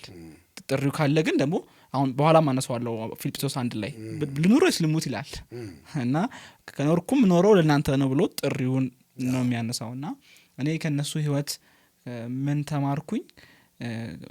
መኖርን ከመኖር ይልቅ ደግሞ መኖርበት ምክንያት ላይ ትንሽ ፎከስ ባደርግ እና ጥሪው ላይ ትንሽ ባቅና እሱን ብኖር ብዬ በጣም እንዳስብ ሆኛለሁ። በጣም እንደዚህ ጥርት ያለን ህይወት በጣም በለጋነት ኖሮ ማለፍ ለካ ይቻላል። እግዚአብሔር ደግሞ እንደሱ አይነቱን ነው የሚያከብረው እያልኩ ነበርና ፊኒሺንግ ዌል በመልካም መጨረስ፣ ጳውሎስ የሚያነሳው አይነት አክሊል ያለው አይነት መጨረስ። እንዴት ነው ሰው ዋጋ እየከፈለ በጥሪው እንዲኖር የሚያግዘው? ይሄ ሀሳብ አስፈላጊ አይደለም ወይ? ስለ አክሊል የምናስበው እሳቤ በጥሪያችን ለእግዚአብሔር እንድንኖር ከጊዜያዊ ምቾት እንድንወጣ አያደርግም ወይ? ልክ ነው። የሚገርምህ ይቺ የአክሊሉ አስተሳሰብ አንድ የምትሰጠኝ ጥሩ ነገር አለች። ጥሩ ነገር በመሰለህ አብዛኛው ሰው እግዚአብሔር ልታዘዝ መቼስ ምን አደርጋለሁ አዞኛል ፈጽመው እንጂ የሚል የዲዩቲ ስሜት ይይዘዋል። ብዙዎቻችን እንደዚህ እንቀፈደዳለን። በቃ ምንም ምርጫ የለኝም፣ በቃ እሱ ነው አድርጋለኝ፣ በቃ አደርጋለሁ እንላለን። ግን ጳውሎስ ከሱ ከፍ አለ፣ ይሸልመኛል አለ። ኢንሴንቲቭ ዝም ብሎ ዲዩቲ መፈጸም ብቻ ሳይሆን የሚጠብቀው በጎ ነገር አለ ከፊቴ ብሎ ይላል እና ሩጫውን በዚህ አይነት ነው የሚመለከተው። በነገራችን ላይ ያቺ ብዙ ሰው የተሳሳተ ሲያነብ ሩጫዬን ጨርሻለሁ ይላል። እንደሱ አይልም፣ ሩጫውን ነው የሚለው። ለምን በሌሎችም ቋንቋዎች ስትመለከተው I have finished the course ነው የሚለው። ኮርስ ተሰጥቶኛል፣ መሮጫ ትራክ አለኝ፣ እሱን ጨረስኩት ነው እና እንደ ጨረሰ ገብቶታል ሐዋርያው ጳውሎስ። ጨረስኩት፣ ስለዚህ በመጨረሴ ምክንያት የማገኘው ሽልማት አለ ብሎ ይሄንን ያምናል። እና ህይወትን እኛ ስንመለከታት ኮርስ ናት ማለት ነው። የተሰጠችን ኮርስ የምታልቅ ናት። አንድ አይነት አይደለም የሁሉ ሰው። ስለዚህ ምንም ፍክክር ውስጥ አልገባም። ለአንተ የተሰጠ መስመር፣ ሌላ ሰው የተሰጠው መስመር የተለያየ ነው። ግን ለእኔ የተሰጠኝን ኮርስ እሱን ጨርሼዋለሁ ወይ ወይስ ወደ መጨረስ ተቃርቤያለሁ ወይ፣ ትራክ ውስጥ ነኝ ወይ ብሎ መጠያየቅ በጣም ጥሩ ነው። ከዚያ ኢንሴንቲቬ ግን ዝም ብሎ የመጨረስ ብቻም ደግሞ መሆን የለበትም። ስጨርስ የማገኘውን ተስፋ ማድረግ በጣም ተገቢ ነው። ክርስቶስ ኢየሱስ ሲገለጥ የምታገኙትን ጸጋ ፈጽማችሁ ተስፋ አድርጉ የሚለው ቋንቋ አሁን የሚያሳይ ለእኔ እንደ ጨዋታ አትውሰዱት። ቢደርስ ይደርስ ይድረስ እንግዲህ ስንደርስ እናየዋለን ምናምን አይነት ሳይሆን ኧረ በጣም አስቦ የሚሰራ አምላክ፣ ሽልማት የሚከፍል አምላክ ነው የሚለው ይረዳኛል። በጣም ለግስገሳዬ በጣም ጉልበት ይሰጣል ብዬ አስባለሁ። እና በዚህ መንፈስ ማድረጉ ጥሩ ነው እላለሁኝ። እንግዲህ ይሄንን ስናደርግ አሁን የሚመጣው ጥያቄ እንግዲህ በዚህ የህይወት አካሄድ ውስጥ መካከል ላይ የሚያጋጥሙ ወለም ዘለምታዎች ይኖራሉ። ወዲህም ወዲያም ማለት ኑሮ ያላጋኛል ወዲያ ወዲህ። ግን ኮርሱን መልቀቅ የለብኝም። ያ የተሰመረው መስመር መልቀቅ የለብኝም። አንዳንድ ነገር ህይወቴን ያናጋል። ተስፋ ቆርጣለሁ። አንዳንድ ጊዜ ደክማለሁ።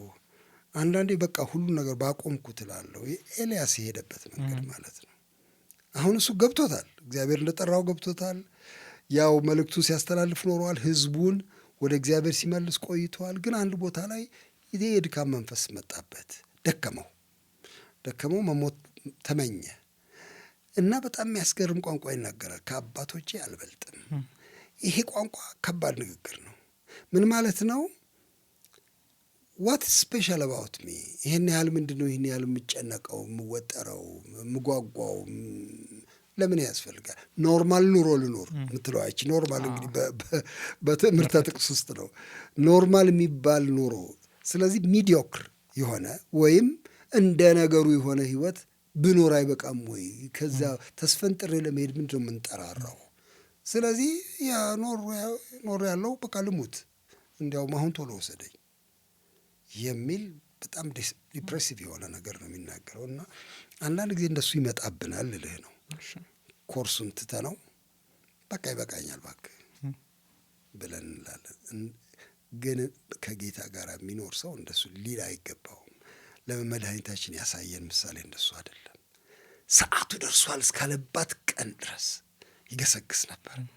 አሁን በምድር ላይ አከበርኩ፣ አንተ ደግሞ ከአንተ ጋር በነበረኝ ክብር አክብረኝ የሚለው በጣም ኢንቴንሽናል የሆነ መስመራዊ ወቅት የተሰጠው ግስገሳ እንደሆነ ህይወቱ ያሳያል። እና በዚህ አይነት ቢቃይ ነው የሚሻለን ለማለት ነው። አሁን ቀጥሎ ማነሳውን ከእሱ ጋር ይያያዛል። በአንድ ወቅት ፊልጵስዩስ 1 አንተ ካስተማርክ በኋላ ተመልሼ ለመመልከት ስሞክር ጳውሎስ ብኖር ለክርስቶስ ብሞት ወደ እርሱ ነው እና በሁለቱ እጨነቃለሁ ሲል እኔ እንደውም እንዴ ቢወስን ራሱን ሊያጠፋ ነው እንዴ ብሎ ብዬ ጠየቃለሁ። እንዴት ሊሆን ነው? እና ዝም ብዬ ስመለከት መጽሐፍ ቅዱስ ላይ በብሉይ ኪዳን ላይም ኢየሱስንም ጨምረን ሌሎቹን ስናይ ጊዜያቸው ሲያበቃ ያውቁ ነበር። ለምሳሌ በጣም ከመኖር ጋር የተጣበቁ አልነበሩም። ከሚኖሩበት ዓላማ ጋር የተጣበቁ ነበሩ እና ዓላማውን ወደ መጨረስ ሲመጡ ይገባቸዋል መኖራቸው እያበቃ እንደነበረ። በዚህ ምድር መኖር ይቀጥላሉ። እኛም በጣም እንዳበቃ ነው የሚሰማን። ከሞት በኋላ ተቀጨ ነው እንደውም እኛ ምን ነው አበቃ እንላለን። እና መኖርን በዚህ ምድር ላይ ባለ ቆይታ በጣም ስለምንመዝን ከመኖር በጣም ፍቅር የያዘን ሰዎች ነን። ኢየሱስ ሰዓቱ ደረሰ ብሏል። ጳውሎስ 2 ጢሞቴዎስ ላይ እኔ ልሄድ ነው ይላል። እና አብርሃምና ያዕቆብም እኮ ጊዜው እንደደረሰ አስተውለው ነበር። ሲባረኩም የነበረው በዛ አውድ ነው። እና እኔ የሚመስለኝ እንደው ስላመማቸው እንደው እነ ጳውሎስም ድብደባው ስለበዛባቸው ብቻ ሳይሆን እንደጨረሱ የሚሰማቸው ውስጣዊ ጥቆማ ያላቸው ይመስላል። በጣም ለሚኖሩበት ዓላማ የተጠጉ ስለነበሩ አይፈሩምም። ያንን መረዳት። እኛ ግን በጣም ለመኖር የተጠጋን ስለሆነ እግዚአብሔርም አይገልጥልን ለዛ የሆነ ብዬ ጠይቃለሁ። ቀኑንና ሰዓቱን ማይነግረን ብዬ አስባለሁና በጣም ይዘነዋል። ከዛ ጋር እየይዤ እንግዲህ ከጥሪ ጋር ተያይዞ ከነሳ ነው ትልቅ መሰረታዊ ሀሳብ አለ እና ከሱ ጎን ለጎን ላነሳ የምፈልገው ይህ ባለ አንድ ዓላማ ህይወት ዋን ፐርፐዝ ላይፍ የምንለው ጳውሎስ ፊልጵስዩስ 1 ላይ ቁጥር 20 ላይ በምንም አይነት መንገድ አፍሬ እንዳልገኝ ጽኑ ናፍቆትና ተስፋ አለ። ነገር ግን እንደ ወትሮ ሁሉ ዛሬም በህይወትም ሆነ በሞት ክርስቶስ በስጋዬ እንዲከብር ሙሉ ድፍረት ይኖረኛል። ለእኔ መኖር ክርስቶስ ነው፣ ሞትም ማትረፍ ነው። በስጋ ከቆየው ፍሬያማ ተግባር ይኖረኛል። ነገር ግን የትኛውን እንድመርጥ አላውቅም። በእነዚህ በሁለቱ እጨነቃለሁ። ልሄድ ከክርስቶስም ጋር ልሆን እናፍቃለሁ፣ ይህ እጅግ የተሻለ ነውና። ነገር ግን በስጋ መኖሬ ለእናንተ ይበልጥ አስፈላጊ ነው ይላል። እንግዲህ በስጋ መኖሩ ጥሪውን እንድኖር ይጠቅመዋል ነው። ቢሞት ደግሞ የተሻለ ነው፣ ወደ ክርስቶስ ይሄዳለሁ እና ይሄ ነው ማይ ፐርፐዝ ይላል። መኖር እንደ ጥሪ ታያየው፣ በህይወት ከቆየ እዚህ እንደ ማገልገያ መስከያልና ባለ አንድ ዓላማ ህይወት መኖር ይቻላል ወይ? እነዚህ አይነት ጥቅሶች የነ ጳውሎስ ጥቅሶች ስለሆኑ የቤተ ክርስቲያን አገልግሎትና ወንጌል እየሰበኩ ሚሽነሪ ሆነው የመሞት ብቻ ይመስላሉ። ገብቶኛል። እና እንዴት ነው አንድ ኦርዲናሪ የምንለው አዲስ አበባ ሰው አሁንም በትምህርት ጥቅስ ውስጥ መደበኛው እንደኔ ያለው ሰው ማለት ነው እንዴት ነው ይህንን አይነት የጳውሎስን ንግግር የመጽሐፍ ቅዱስን ሐሳብ ለራሱ ሊያደርግ የሚችለው? እንግዲህ አየህ በጣም የሚገርመው የጳውሎስ መጨነቅ ነው። እኔን ሁልጊዜ የሚገርመኝ ቅድም እንዳነሳ ምን ያስጨንቃል? አሁን ይሄ ዝም ብሎ መወሰን ነው እንጂ መኖር ከፈለገ መኖር ነው፣ ካልፈለገ ደግሞ ከሰለቸው ከበሳጨው እዚህ ያለም ኑሮ በቃ ቶሎ ውሰደኝ ብሎ ማለት ነው እንጂ ግልግል ነው እንጂ ለምን ይሄን ያህል ይጨነቃል? የሚጨነቀው ገባህ? ቅድም እንዳልከው የተጣበቀው ከዓላማ ጋር ስለሆነ ነው። ለዓላማው የቱ ይሻላል ወደሚል ስለሄደ ነው እንጂ መኖር መሞት ምንም ወደ አንዱ ትሄዳለህ። ለጳውሎስ ግን ሁለቱ እኩል ሆነውበታል ልል ነበር። ሆነውለታል ይሻላል። ሆነውለታል በቃ። ምክንያቱም ሁለቱን የሚያያይዝ አንድ ዋና ድልድይ ስለተገኘ መኖርን የሚኖረው ህይወት ለእኔ ክርስቶስ ስላለ ከመኖር ጋር የተያዘው ክርስቶስ ነው። አለቀ። መሞት ጥቅም፣ ምክንያቱም ወደ ክርስቶስ ስለሆነ ከመሞትም ጋር የተያዘው ክርስቶስ ነው እና ለጳውሎስ አሁን ጭንቅ ውስጥ ያስገባው ሁለቱም የክርስቶስ ናቸው። ሁለቱም ክርስቶስ የሚከብርባቸው ናቸው። ስለዚህ እኔ የት ጋር ልውደቅ? እሺ ምናልባት ለእናንተ መኖሬ የበለጠ ጥሩ ነው፣ ምክንያቱም መሄዴ አይቀርም ዞሮ ወደዛ፣ ግን ለጊዜውም ቢሆን ከእናንተ ጋር ሆኜ ባገለግል ይሻላል ወደሚል ውሳኔ መጣ። እግዚአብሔርም ወደዚያ ነው የመራኝ ብሎ እና ስለዚህ እኔ ወደዚህ ስቴት መድረስ ነው ጥሩ የሚሆነው። ምንም አይነት የህይወት ቮኬሽን ውስጥ እንግባ፣ ወንጌላዊ ሆንን አልሆንን፣ ሚስዮናዊ ሆንን አልሆንን፣ በሌላ መስክ የመንግስት ሰራተኛ ሆንን አልሆንን፣ የግል ነጋዴዎች ሆንን፣ እሱ አይደለም ዋናው ነገር። ይሄ ስቴት፣ ይሄ ሁኔታ፣ ይሄ አቋም ውስጥ መምጣት ነው የሚሻለን። ብስለትም እሱ ነው። ህይወት ለእኔ ክርስቶስ ነው ወይ ነው፣ ሱቄ ሳይሆን ገባ፣ ትምህርቴ ሳይሆን ትዳሬ ሳይሆን እስከዚያ ድረስ ሊዘልቅ ይችላል። ህይወት ለእኔ ትዳሬ ነው ከማለቱ በላይ መሆን አለበት። ይሄ ህይወት ለእኔ ክርስቶስ ነው። ልክ ወደ እሱ ስመጣ እንግዲያው የህይወቴ ጠቅላይ እሱ ከሆነ እንግዲያው ነፃ መሆን አለብኝ። እኔ ሲፈልገኝ ወደ እሱ፣ ደግሞ ሲፈልግ ደግሞ እዚህ መሬት ላይ ቆያለሁኝ በሚል ነፃነት ውስጥ ለመምጣት ይሄ ነው ልባችን መሰናዳት ያለበት ብዬ እላለሁ። እንደሱ ከሆነን ቅድም ያልከው ኦርዲናሪ የሚለውን በትምህርት ጥቅስ እናድርገው ያልነው ምንም አይነት ኦርዲናሪ ህይወት ስለሌለ ነው። የሰው ሁሉ ህይወት ክቡር ነው። በተለይ በጌታ የሚያምን ሰው ምንም አይነት የሙያ መስክ ውስጥ ይሰማራ በጣም ክቡር ሰው ነው። ለምን? ቅድም ጥሪ ያለው ብለናል። ዓላማ አለው ህይወቱ ክርስቶስን ማክበር ነው፣ ለሱ መኖር ነው። ስለዚህ ምንም ኦርዲናሪ ሰው የለም። ወንጌላዊውን በጣም ረቀቅ ያለ ትልቅ ሰው ወይም ምን ልበልህ እንግዲህ መጋቢውን ፓስተሩን በጣም ከፍ ያለ ሰው፣ ያኛውን ግን ዝቅ ያለ ሰው፣ ተርታ ሰው ማድረግ አንችልም። እሷ ስለተለመደች ነው ደጋግሜ ይህን የማነሳው። ተለምዶ በጣም በቃ ተራ ክርስቲያን ብዬ ስለምናገር ኦርዲናሪነት የለም። እግዚአብሔር በክርስቶስ በኩል አዲስ ፍጥረት ስላደረገኝ ኤክስትራኦርዲናሪ የሆነ ህይወት ገብቻለሁ። ይሄንን ስቀበለው ራሴንም አከብራለሁ፣ የተሰማራሁበትን አከብራለሁ።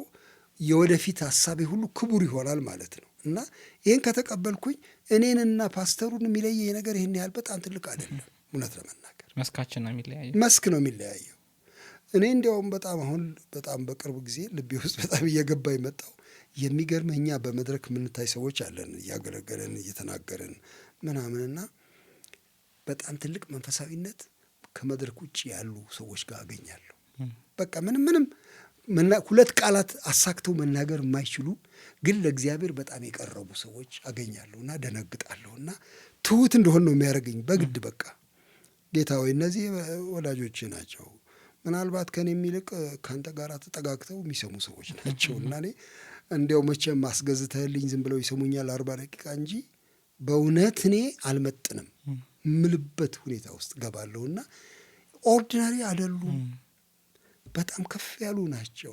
እንደሱ ቢያስብ ይሻለዋል ያ ሰው ማለት ነው። አይ ቲንክ እኔም ኦርዲናሪ በአግባቡ መጠቀም ይኖርብኛል። ለምን ጳውሎስም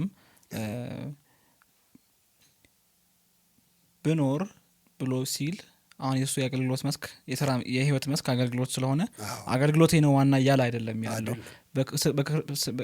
ክርስቶስ በስጋዬ እንዲከብር ነው የሚለው እንጂ መሞቶ ለጌታ መሄድ ከሱ ደግሞ ተቃራኒ የሆነው በምድር መቆየት ማገልገል ሆኖ አገልግሎትን አንድ ሙያ መስክ አድርጎ እሱ ዋና ነው እያለ አይደለም ያለው።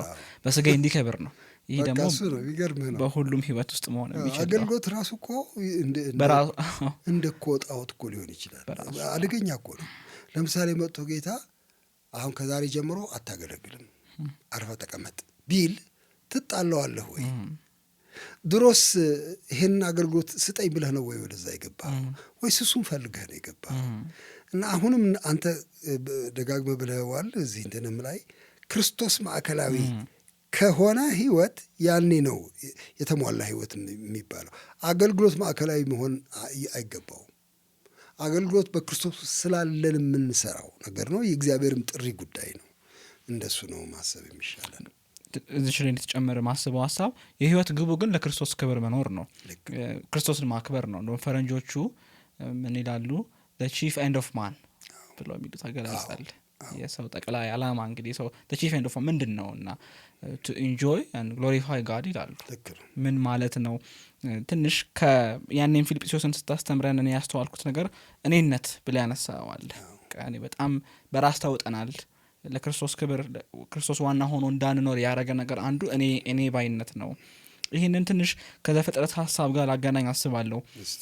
እግዚአብሔር ዘፍጥረት 11 እና 12 ስናይ ሁለት ተቃራኒ ነገሮችን እናያለን። 11 ላይ የሰው ልጆች እንግዲህ ግንብን ሲገነቡ እናያለን ወደ ላይ እና አላማውን ስናይ ለራሳችን ስምን እንድናስጠራ በምድር ላይ እኔነትን መገንባት ስማችንን ስም ብቻ አይደለም። ያው በመጽሐፍ ቅዱስ ውስጥ ማንነት ትልቅ ዋጋ ያለው ነገር ነው። ምዕራፍ 11 ይሄ የሆነው ዘፍጥረት ላይ 12 ላይ 11 ላይ ያፈረሰባቸው ወደ ታች አያቸው እግዚአብሔር ከንቱ አደረገ፣ ቋንቋቸው እንደባለቀ ያ ሊሆን እንደማይገባ እንማራለን።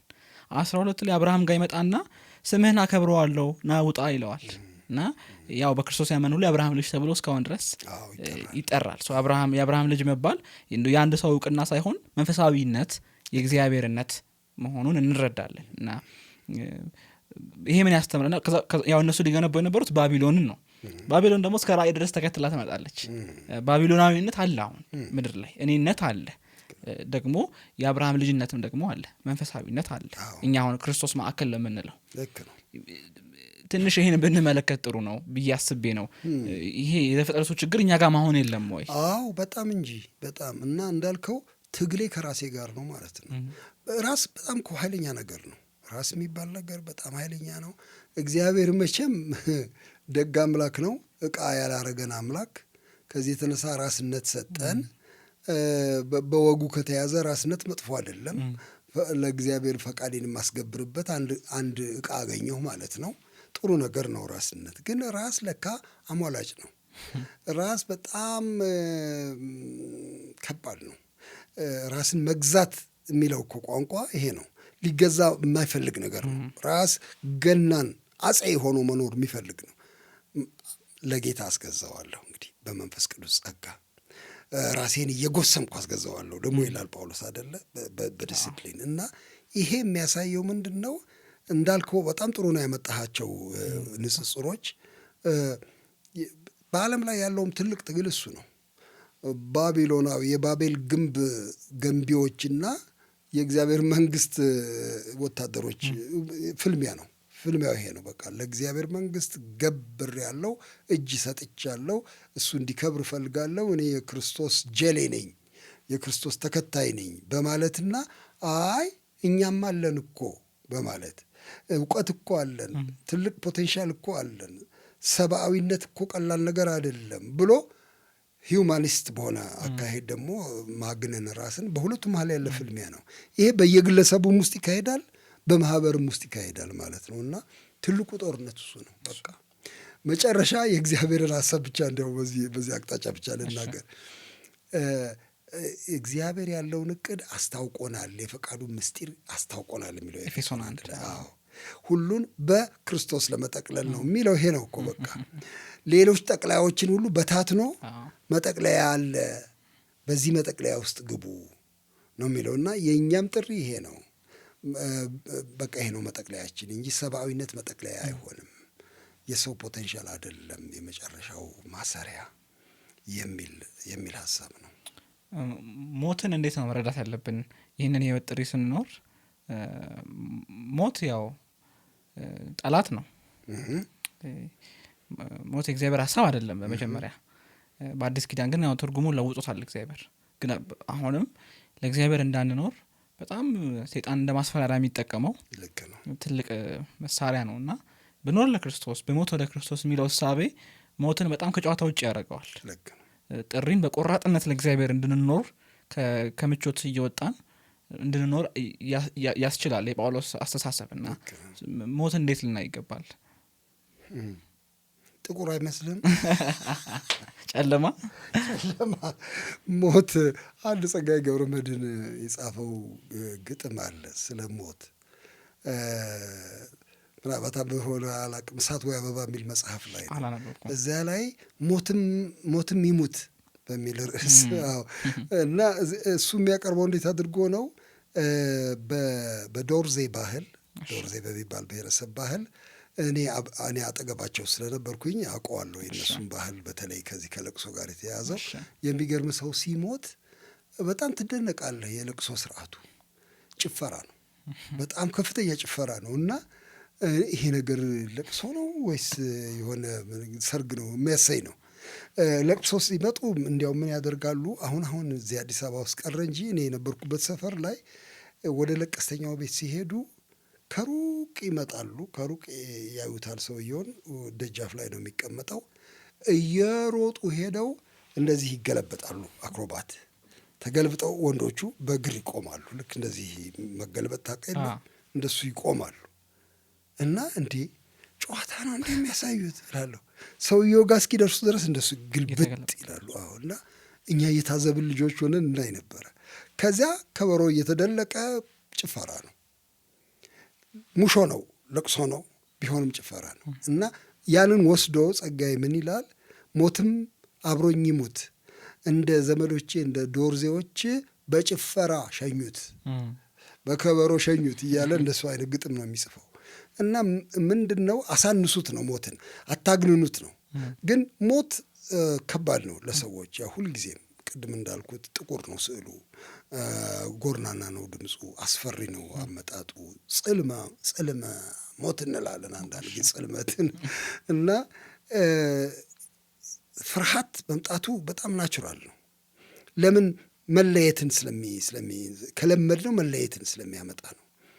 ይገርምሃል፣ ሰሞኑን ደግሞ አንድ በጣም የሚገርም ነገር እያየሁ ያለሁት ይሄ ኒር ዴዝ ኤክስፒሪየንስ ያላቸው ሰዎች ብዙ ምስክርነት ይወጣል በዩቲዩብ ላይ እና የሚበዙቱ 90% ከመሞት በፊት ነው ፍርሃት ያለው፣ ከዛ በኋላ የለም እያሉ ይነግሩናል።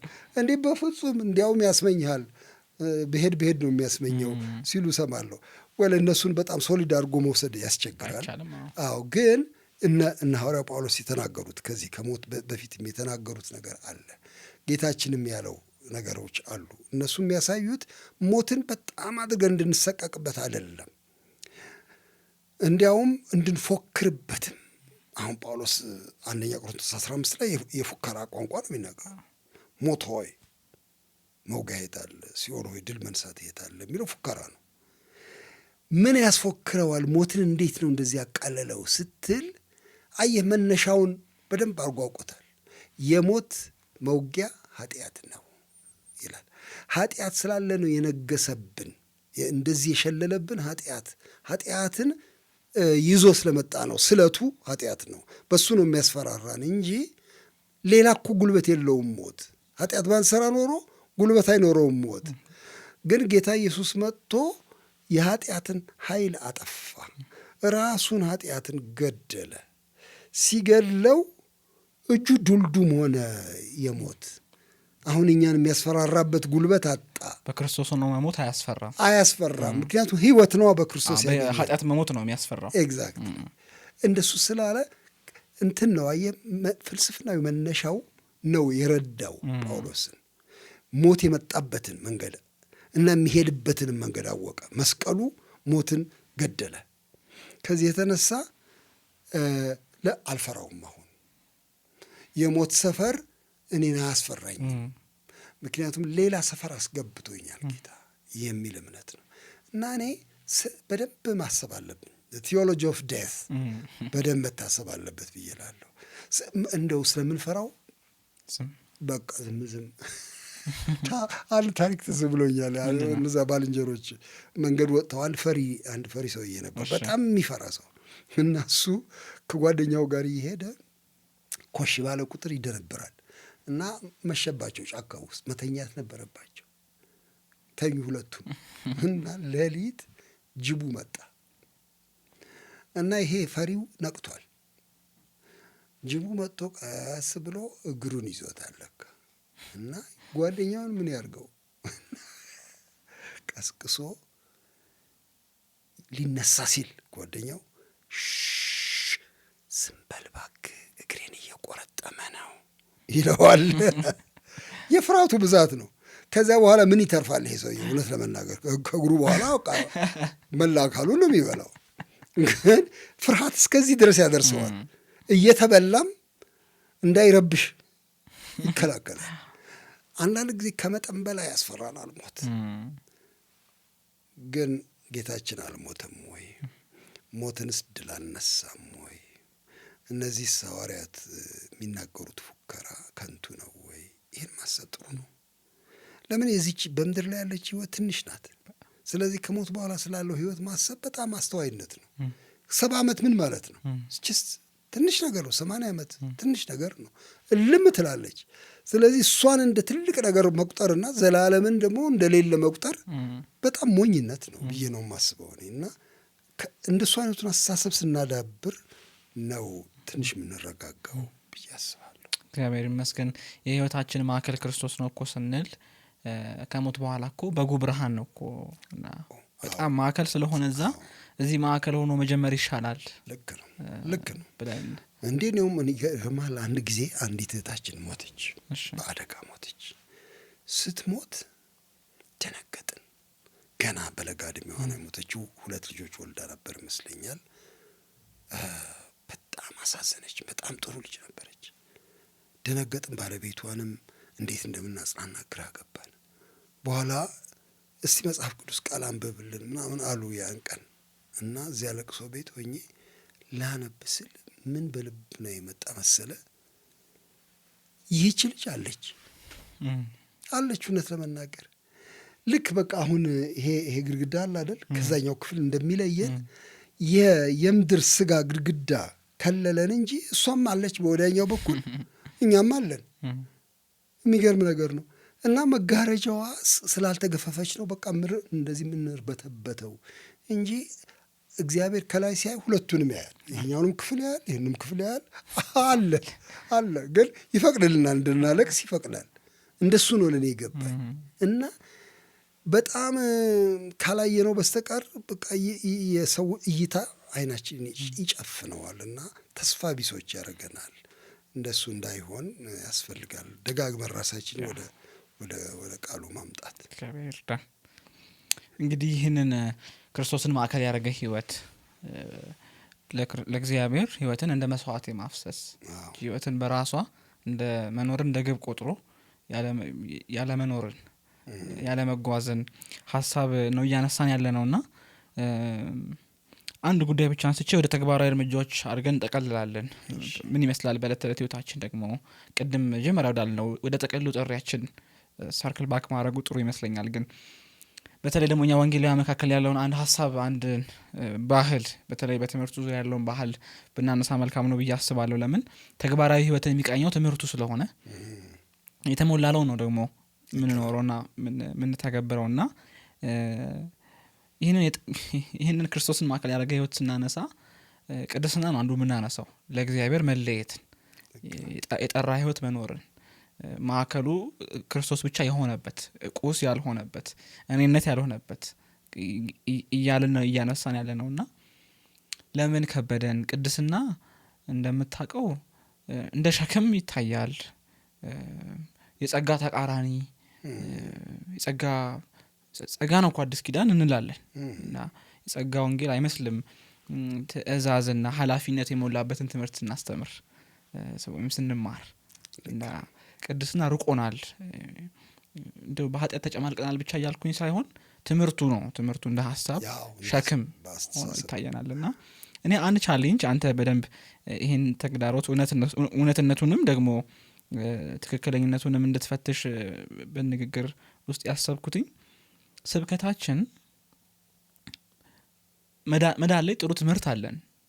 መጽደቅ መዳን በእምነት ነው የሚል የመጽሐፍ ቅዱስን ትምህርት ያው ሪፎርሜሽኑም እሱን ስለሆነ ጉልቱ የተናገረው ያመጣው እኛም እሱን ተከትለን መዳን በእምነት ነው በስራ አይደለም። የእግዚአብሔር መሆን ልጅነት እርን ማድረግ አንችልም ልንገዛው አንችልም ብለን እንላለንና ይሄ እውነት ነው ምንም ጥያቄ የለውም። እዚህ ውስጥ ደግሞ እንሰብከዋለን ይሄንን መጽሐፍ ቅዱስ ይሄን ስለሚያስተምር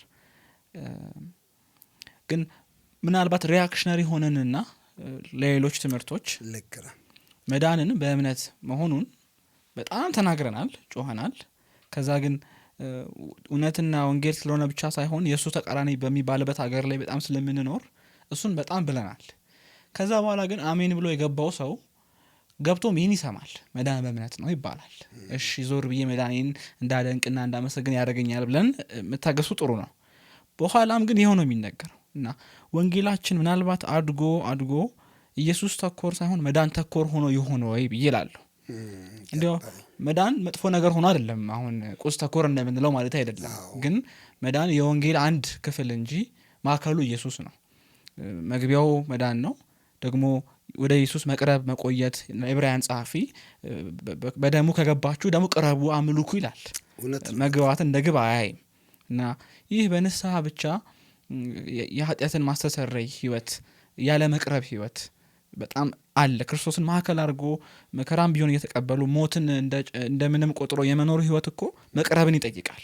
ቅድም ጥሪንም ስናነሳ ስለ መቅረብ ስለሆነ ያወራ ነውና ትንሽ ስብከታችን ትምህርታችን በዚህ መነጽር መታየት የለበትም ወይ?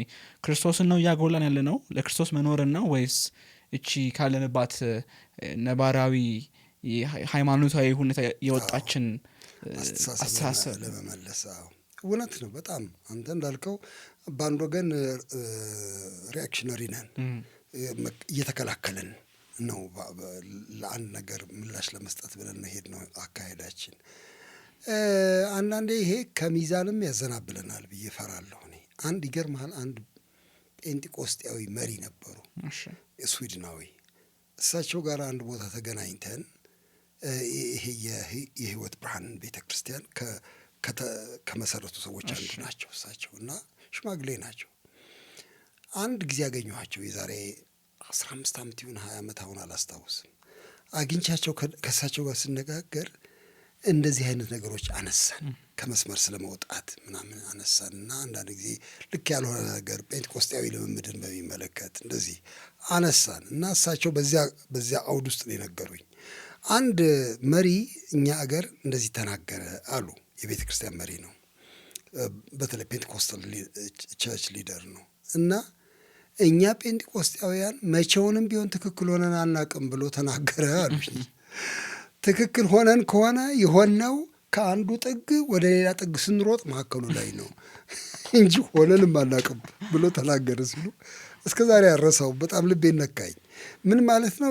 የፔንዲዩለም ጉዳይ አለ አይደል? ይሄ ሰዓት የሚወዛወዘው አንዴ ወደ አንድ ጥግ ሄድና ግቡ አድርጎ ሲመለስ ደግሞ ሌላኛውን ጥግ ሄዶ ግቡ ያደርግና እንደዚህ እየተወዛወዘ ይኖራል። እና እኔ እንግዲህ ይሄን ውዝዋዜ መስመር ማስያዝ ያስፈልጋል ባይ ነኝ። የእምነትና የጸጋና የበጎ ምግባር የቅድስና ጉዳይ እንደዚህ ያለ ውዝዋዜ ውስጥ የሚገባበት ጊዜ ላይ እንደደረስን አያለሁኝ። እኔ እንዳልከው ዘመነ ተሐድሶ እምነትን አጉልቶ አመጣ። ተገቢ ነገር ነው። ብርሃን ገለጠ። እውነት ለመናገር በጣም በስራ በምንድን ነው እሱ የተጠፈረች ቤተ ክርስቲያንን ነፃ አወጣ። በፍጹም የእኛ ስራ ተጠራቅሞ የትም ሊሞላ የሚችልም አይደለም። የምንተርፈውም በሱ አይደለም። በእምነት ነው ምንድነው በእግዚአብሔር ጸጋ ብቻ ነው የሚለው። ይሄ በጣም እውነተኛ ነገር ነው። ይሄን እውነተኛነት ለማጉላት ግን ሌላውን መዳጥ የለብንም በምንም አይነት።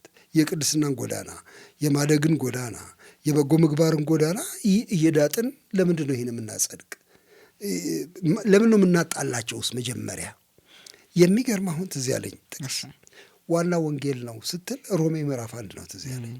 እዚያ ላይ ምን ይላል መሰለ? በጣም የሚያስገርም ነገር ነው። ወንጌልም ስለ ልጁ ነው ይላል፣ ስለ ክርስቶስ። ክርስቶስ ነው ማዕከላዊ ወንጌል ይልና ወዲያው እናንተም ከእምነት የተነሳ መታዘዝ እንዲገኝ ተጠራችሁ የሚል ቋንቋ አለ። ለካ መታዘዝ ነው ግቡ። ለካ ክርስቲያን መሆን የመታዘዝ ጎዳና ነው። የማመን ብቻ አይደለም። እማምነው ልታዘዝ ነው። ያዘዘኝ አምላክ የታማኝ አምላክ፣ የታመነ አምላክ፣ ሊታመን የሚገባው አምላክ፣ ክቡር አምላክ ነው። ስለዚህ ገብራለሁ። መገበር ነው። እውነት ለመናገር እጅ መስጠት ነው ክርስቲያን መሆን ማለት። ይሄ እጅ መስጠት አሁን አጉልቶ አይነገርም። አይተህ እንደሆነ እጅ መስጠት አይደለም፣ እንደሱ አይደለም። ይልቁን እግዚአብሔርን መጠቀሚያ ማድረግ ነው።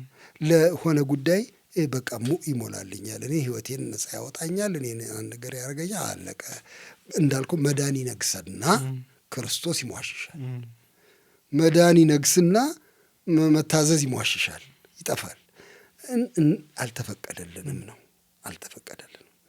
ትናንትና አንድ ቦታ ሳስተምር ይገርመሃል፣ ያቺ የማቴዎስ ወንጌሏ ጥቅስ መጣች። ማቴዎስ 28 ላይ እዚያ ላይ አይተን እንደሆነ በአብ በወልድ በመንፈስ ቅዱስም እያጠመቃችኋቸው ይላል። ስለዚህ አንዱ የምናደርገው ተግባር እሱ እንደሆነ ያሳያል። ስለዚህ ሰው መጠመቅ አለበት፣ ቀመር መፈጸም አለበት ማለትም አይመስለኝም። ከሱ ከፍ ያለ ነገር ነው። አንድ ሰውዬ እንዲያውም ምን ይላል፣ ሲሲ ኮዘን የሚባል ሰው ይመስለኛል፣ ቆይቷል ካነበብኩት። ምን ይላል? ይሄ በአብ በወልድ በመንፈስ ቅዱስ መጠመቅ ማለት የውሃ መቸለስ ወይም ውሃ ውስጥ የማስጠም ቀመር ብቻ አድርገን ለምን እንወስደዋለን? ምናልባት ከፍ ያለ ይሆናል ብሎ ሀሳቡን ይሰጣል። ምናልባት ወደ አብ ማንነት፣ ወደ ወልድ ማንነት፣ ወደ መንፈስ ቅዱስ ማንነት ውስጥ አስገቧቸው ማለት ውስጥ ከሆነ ባፕታይዝ ዘም ኢንቱ ስለሚል የእንግሊዝኛውን ወስዶ ነው ወደ እግዚአብሔር አብን ወደ ማወቅ፣ ወልድን ወደ ማወቅ እነ መንፈስ ቅዱስን ወደ ማወቅ፣ ወደ ሥላሴ እውቀት አድርሷቸው ማለት እስከሆነ በውሃ ከማስገባትና ከማስወጣት በላይ ብሎ ይላል። በኋላ ሳበኝ በጣም ነገሩ። ጥምቀትም እኮ አንዱ እሱ ነው፣ ወደ ክርስቶስ መጣ። ልክ ነው። በቃ ይሄ ነው። እግዚአብሔርን ወቀውና እሱን ታዘዘውና እሱን አስብና እሱን ውደደውና እሱን እመነውና እሱን አምልከውና ግባ የማለት ነው። እና ምስክር ነው ውሃው እንጂ ሌላ ነገር እኮ አይደለም። በዚያ ውስጥ ገብተን መውጣታችን እንጂ አንዳች ምትሃታዊ ነገር በላያችን ላይ የሚጭን ሆኖ አይደለም። አንዱ እውነታ ለመመስከር ነው የምንጠመቀው። እንግዲያው ይሄ ከሆነ አንዱ የታዘዝነው እሱን ነው ማለት ነው። በእውቀት ለእግዚአብሔር ወደ መገዛት መሳብ ነው። ሁለተኛው የሚገርም በጣም ከዚህም የጎላ ነው። እያጠመቃችኋቸው ያዘዝኳችሁንም ሁሉ እንዲጠብቁ እያስተማራችኋቸው ደቀ መዛሙርት አድርጓቸው። በፊት ይገርምሃል ዘልዬ ነበር የሚሄደው እቺ እንዲጠብቁ የሚለውና የሌለች አልነበረ። እያስተማራችኋቸው ነው የሚለው በቃ አስተምራለሁ እያልኩ ነበር መስበው። ለካ እንዲጠብቁት ነው የማስተምራቸው እንጂ እንዲያውቁ ብቻ አይደለም። እና እኔ አሁን ምፈራው ራሰ ገምናና ሰዎች እያፈራን፣ የሚያውቁ ሰዎች እያፈራን፣ የማይታዘዙ ጉልበታቸውን የማያጥፉ ሰዎች እያፈራን ይሆን ወይ? ጌታ ግን እንዲጠብቁ እያስተማራችኋቸው ነው የሚለው እና እቺ ወዴት ነው የምናስወግዳት?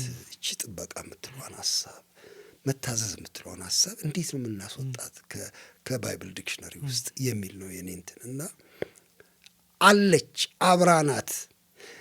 ሰዎች ለመነጠል ሙከራ ያደርጋሉ፣ ይጮኋሉ፣ ይቃወማሉ። ይህን ሰማለሁኝ አልፎ አልፎ እና ጸጋን የምናራክስ አድርገው ይቆጥራሉ።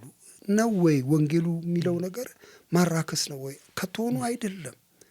ታዛዦች እንድንሆን ነው ስለ እምነት የተነገረን እውነት ለመናገር እና ከእምነት የሚነሳ መታዘዝ እንዲገኝ ነው። ስለዚህ አንዱ አንዱን ይደግፈዋል እንጂ አንዱ አንዱን አይጣረስም። በዚህ መንፈስ ማሰብና መያዝ ይገባል ባይነኝ ማለት ነው። በጣም የአንደኛ ጴጥሮስ መጽሐፍ ስለዚህ በጣም አጥብቆ ይናገራልና በጣም እኮ መዳንን የምንሰብክ ሰዎች ከሆነን እኮ የመዳን ግቡ እኮ መታዘዝ የማንችልን ሰዎች መታዘዝ የምንችል የሆነ መሆናችን እኮ ነው። አሁን ደርሰን መታዘዝ እንደ ሸክምና እንደ የመዳን ዕዳ አድርገን አየነው እንጂ መዳን ሲያስፈልገን ለምንድን ነው? ቀድሞ በፈቃዳችን የምንኖር ስለነበርን በሱ ፈቃድ መኖር ስለማንችል መዳን ኖረብን እኮ ነው። እና መዳን ግብ ሆኖ አያውቅም በመጽሐፍ ቅዱስ። እኛ ላለብን ነባራዊ ሁኔታ ጥሩ ምላሽ ሊሆን ይችላል በእምነት መዳን። ግን ወደ መጽሐፉ ካልተመለስን ማዕከሉን እንስተዋለን። ስለ ጥሪ ስናወራ፣ ክርስቶስን ማዕከል ያደረገ ሕይወት ስናወራ ቤተክርስቲያን ፑልፒቶቻችንም ክርስቶስን ማዕከል ማድረግ እንዳለባቸው ስለተሰማኝ ነው። መጽሐፍ ቅዱስ ጴጥሮስ ላይ እኔ ቅዱስ ነኝና እናንተም ቅዱስ ሆኑ፣ ጥሪ ቅዱሳን ነው ይላል። ለመቀደስ ፈልጉ ዕብራውያን ላይ ግልጽ አድርጎ ያስቀምጣል። እዛው ጴጥሮስ ላይ በመዳናችሁ እንድታድጉ ብሎ አለ። ጥሪ አለ። አሁን የዳነው ሰው ጥሪ አለው። በኋላ እንደውም እኮ ሮሜ ላይ እኮ ደግሞ ክብረት ደግሞ የሚባል ሌላም ጥሪ ደግሞ እንዳለ ይነግረናልና ጥሪው ለማንነት ለውጥ ነው ማለት ነው። ጥሪው የሆነ ለመግባት ብቻ አይደለም፣ ለመሰንበት ለመቅረብ ነው ማለት ነውና ምናልባት የከበደን የምንማረው ትምህርት ጋም ካለ ልክ ነው። የትምህርት መዛነፍ ሊሆን ይችላል። ምንድነው በአንድ ወገን ማድላት፣ ወደ አንድ ወገን ቅድም እንዳልኩት እቺ እንትኗን ፔንደሉሟን ወደ አንድ ወገን መጎተት ሳይሆን አይቀርም። ለምን መሰለህ? ከጨለማ ስልጣን አዳነን ይላል። ድህነት አይደል ይሄ? ከጨለማ ስልጣን አዳነን፣ ነጻነት ሰጠን ነው። እሱን እናወራዋለን። ግን ጥቅሱ ዘጋ አይቆምም። ከጨለማ ስልጣን አዳነን ወደሚወደው ልጁ መንግስት ወይም ወደ ፍቅሩ ልጅ መንግስት አፈለሰን ስለሚል ይህ መንግስት ሽግግር ነው የሆነው። ስለዚህ አሁንም ገባሪ ነኝ። በፊት ለጨለማ መንግስት ምገብር ነበርኩኝ። አሁን ከዛ ነጻ ወጣሁኝ። ግን ብርሃናማ መንግስት አለ፣ የፍቅር መንግስት አለ፣ የእግዚአብሔር መንግስት አለ። ገዢው እሱ ነው። ለሱ ደግሞ እንድታዘዝ ነው የተጠራሁት እና በጣም አድርገን ይሄንን ማራራቅ ተገቢ ነገር ከተሆኑ አይደለም። ወደ ማጠቃለያ ሀሳብ እንምጣ። ስንጀምር ስለ ጥሪን ያነሳ ነው። ህይወት መስዋዕት ነች በእግዚአብሔር ፊት። የምንጠብቀው ጥሪት አይደለም፣ ግን ጥሪ አለ ብለን ተንትተን ስለ ኮሊንግ አውርተናልና ይህ ጥሪ እንግዲህ ሰው በየፊናው የሚገባበት ህይወት መስመር አለ። ግን አንድ እርግጥ የሆነው ነገር አጠቃላይ ጥሪ አለን። ትልቁ ጥሪ አለ፣ ለእግዚአብሔር የመኖሩ ጥሪ አለና እሱ ምን ይመስላል? አናጢውም በስራው በመስኩ፣ ሐኪሙም አገልጋዩም በመድረኩም በቤተ ክርስቲያን ውስጥም ሁሉም በየፊናው እግዚአብሔር በሰጠው መስመር ሩጫውን ተቀብሎ ሲኖር ሁሉንም አንድ ያደረገ ግን ጥሪ አለ። ለምን? የአንድ መንግስት ሰዎች ስለሆነ በክርስቶስ ምናምን ከሆነና መጽሐፍ ቅዱስ ብዙ አገላለጥ አለው። ሁለቱም ብቻ ልጠቀምና እሱ ላይ እንድናወራ ነው። አንደኛው ሮሜ 12 ላይ ሰውነታችሁን ቅዱስ መስዋዕት አድርጋችሁ ይሄ ለአእምሮ የሚመች አገልግሎታችሁ ነው ብሎ ቀጥሎ ይዘረዝረዋል። በብዛት የሚጠቅሰው ፍቅርን ነው፣ ፍቅር የሚመነጭ ህይወትን ነው። ዕብራውያን 13 ደግሞ የአምልኮን ህይወት 12 ላይ ለማምለክ ተጠርታችኋል ይልና አምልኮን ሲዘረዝረው 13 ላይ ትዳር አለው፣ ገንዘብ ጋር ያለ ግንኙነት አለው፣ ፍቅር አለው፣ ኮሚኒቲ ላይፍ አለው፣ ከመሪዎች ጋር ያለን ከቤተ ክርስቲያን ጋር ህይወት አለው እና ሁሉም ሰው ጥሪ ነው ባለው ህይወት ውስጥ እየኖረ አንዳንዴም በፍትጊያ ውስጥ የትኛው ነው በሚል ዓለማው ግራ መጋባት ውስጥ እየኖረም አንድ ግልጽ የሆነ ነገር አለ።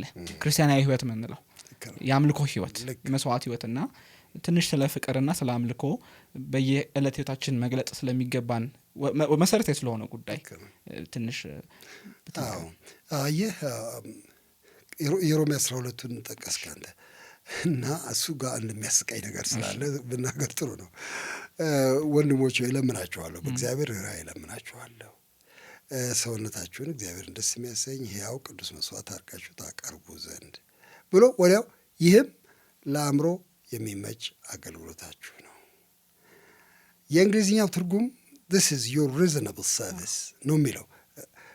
በሌላ አነጋገር ተገቢ የሆነ አምልኳችሁ ነው የሚል ነው። ማብዛታችሁ አይደለም። ለካ ሰውነቴን ሁሉ ሊወስድ ነው ብላችሁ መጮህ የለባችሁም። this is just reasonable። አሁን ሸቀጥ ላይ ወጥተን እንደሱ እንል የለ ገበያ ስንገዛ አይ this is unreasonable ይሄ በጣም ልክ አይደለም እንደዚህ አጋናኸዋል reasonable ነው ወይ ዋጋው እንላለን። this is your reasonable service ተገቢ የሆነ አገልግሎታችሁ ነው ወይም አምልኳችሁ ነው። መስጠት ራስን ኖርማል ምንድነው ቋንቋ ኖርማል እሺ ጥሩ ቃል ነው ኖርማል ነው ይሄ እንጂ እንደው በጣም በቃ አላበዳችሁ ብትሰጡ ራሳችሁን ነው። ስለዚህ ሳክሪፊሻል ላይፍ የተባለው ይሄ መስዋዕታዊ ሆኖ ለእግዚአብሔር ራስን ማቅረብ ከእግዚአብሔር ራእይ አንጻር እንዲያውም በጣም ስታየው ኧረ ተገቢ ነገር ነው ተገቢ ነው ምን የተጋነን አይደለም። ማሙሻ ይሄን አንድ ቀን ሲያስተምር ነበረ።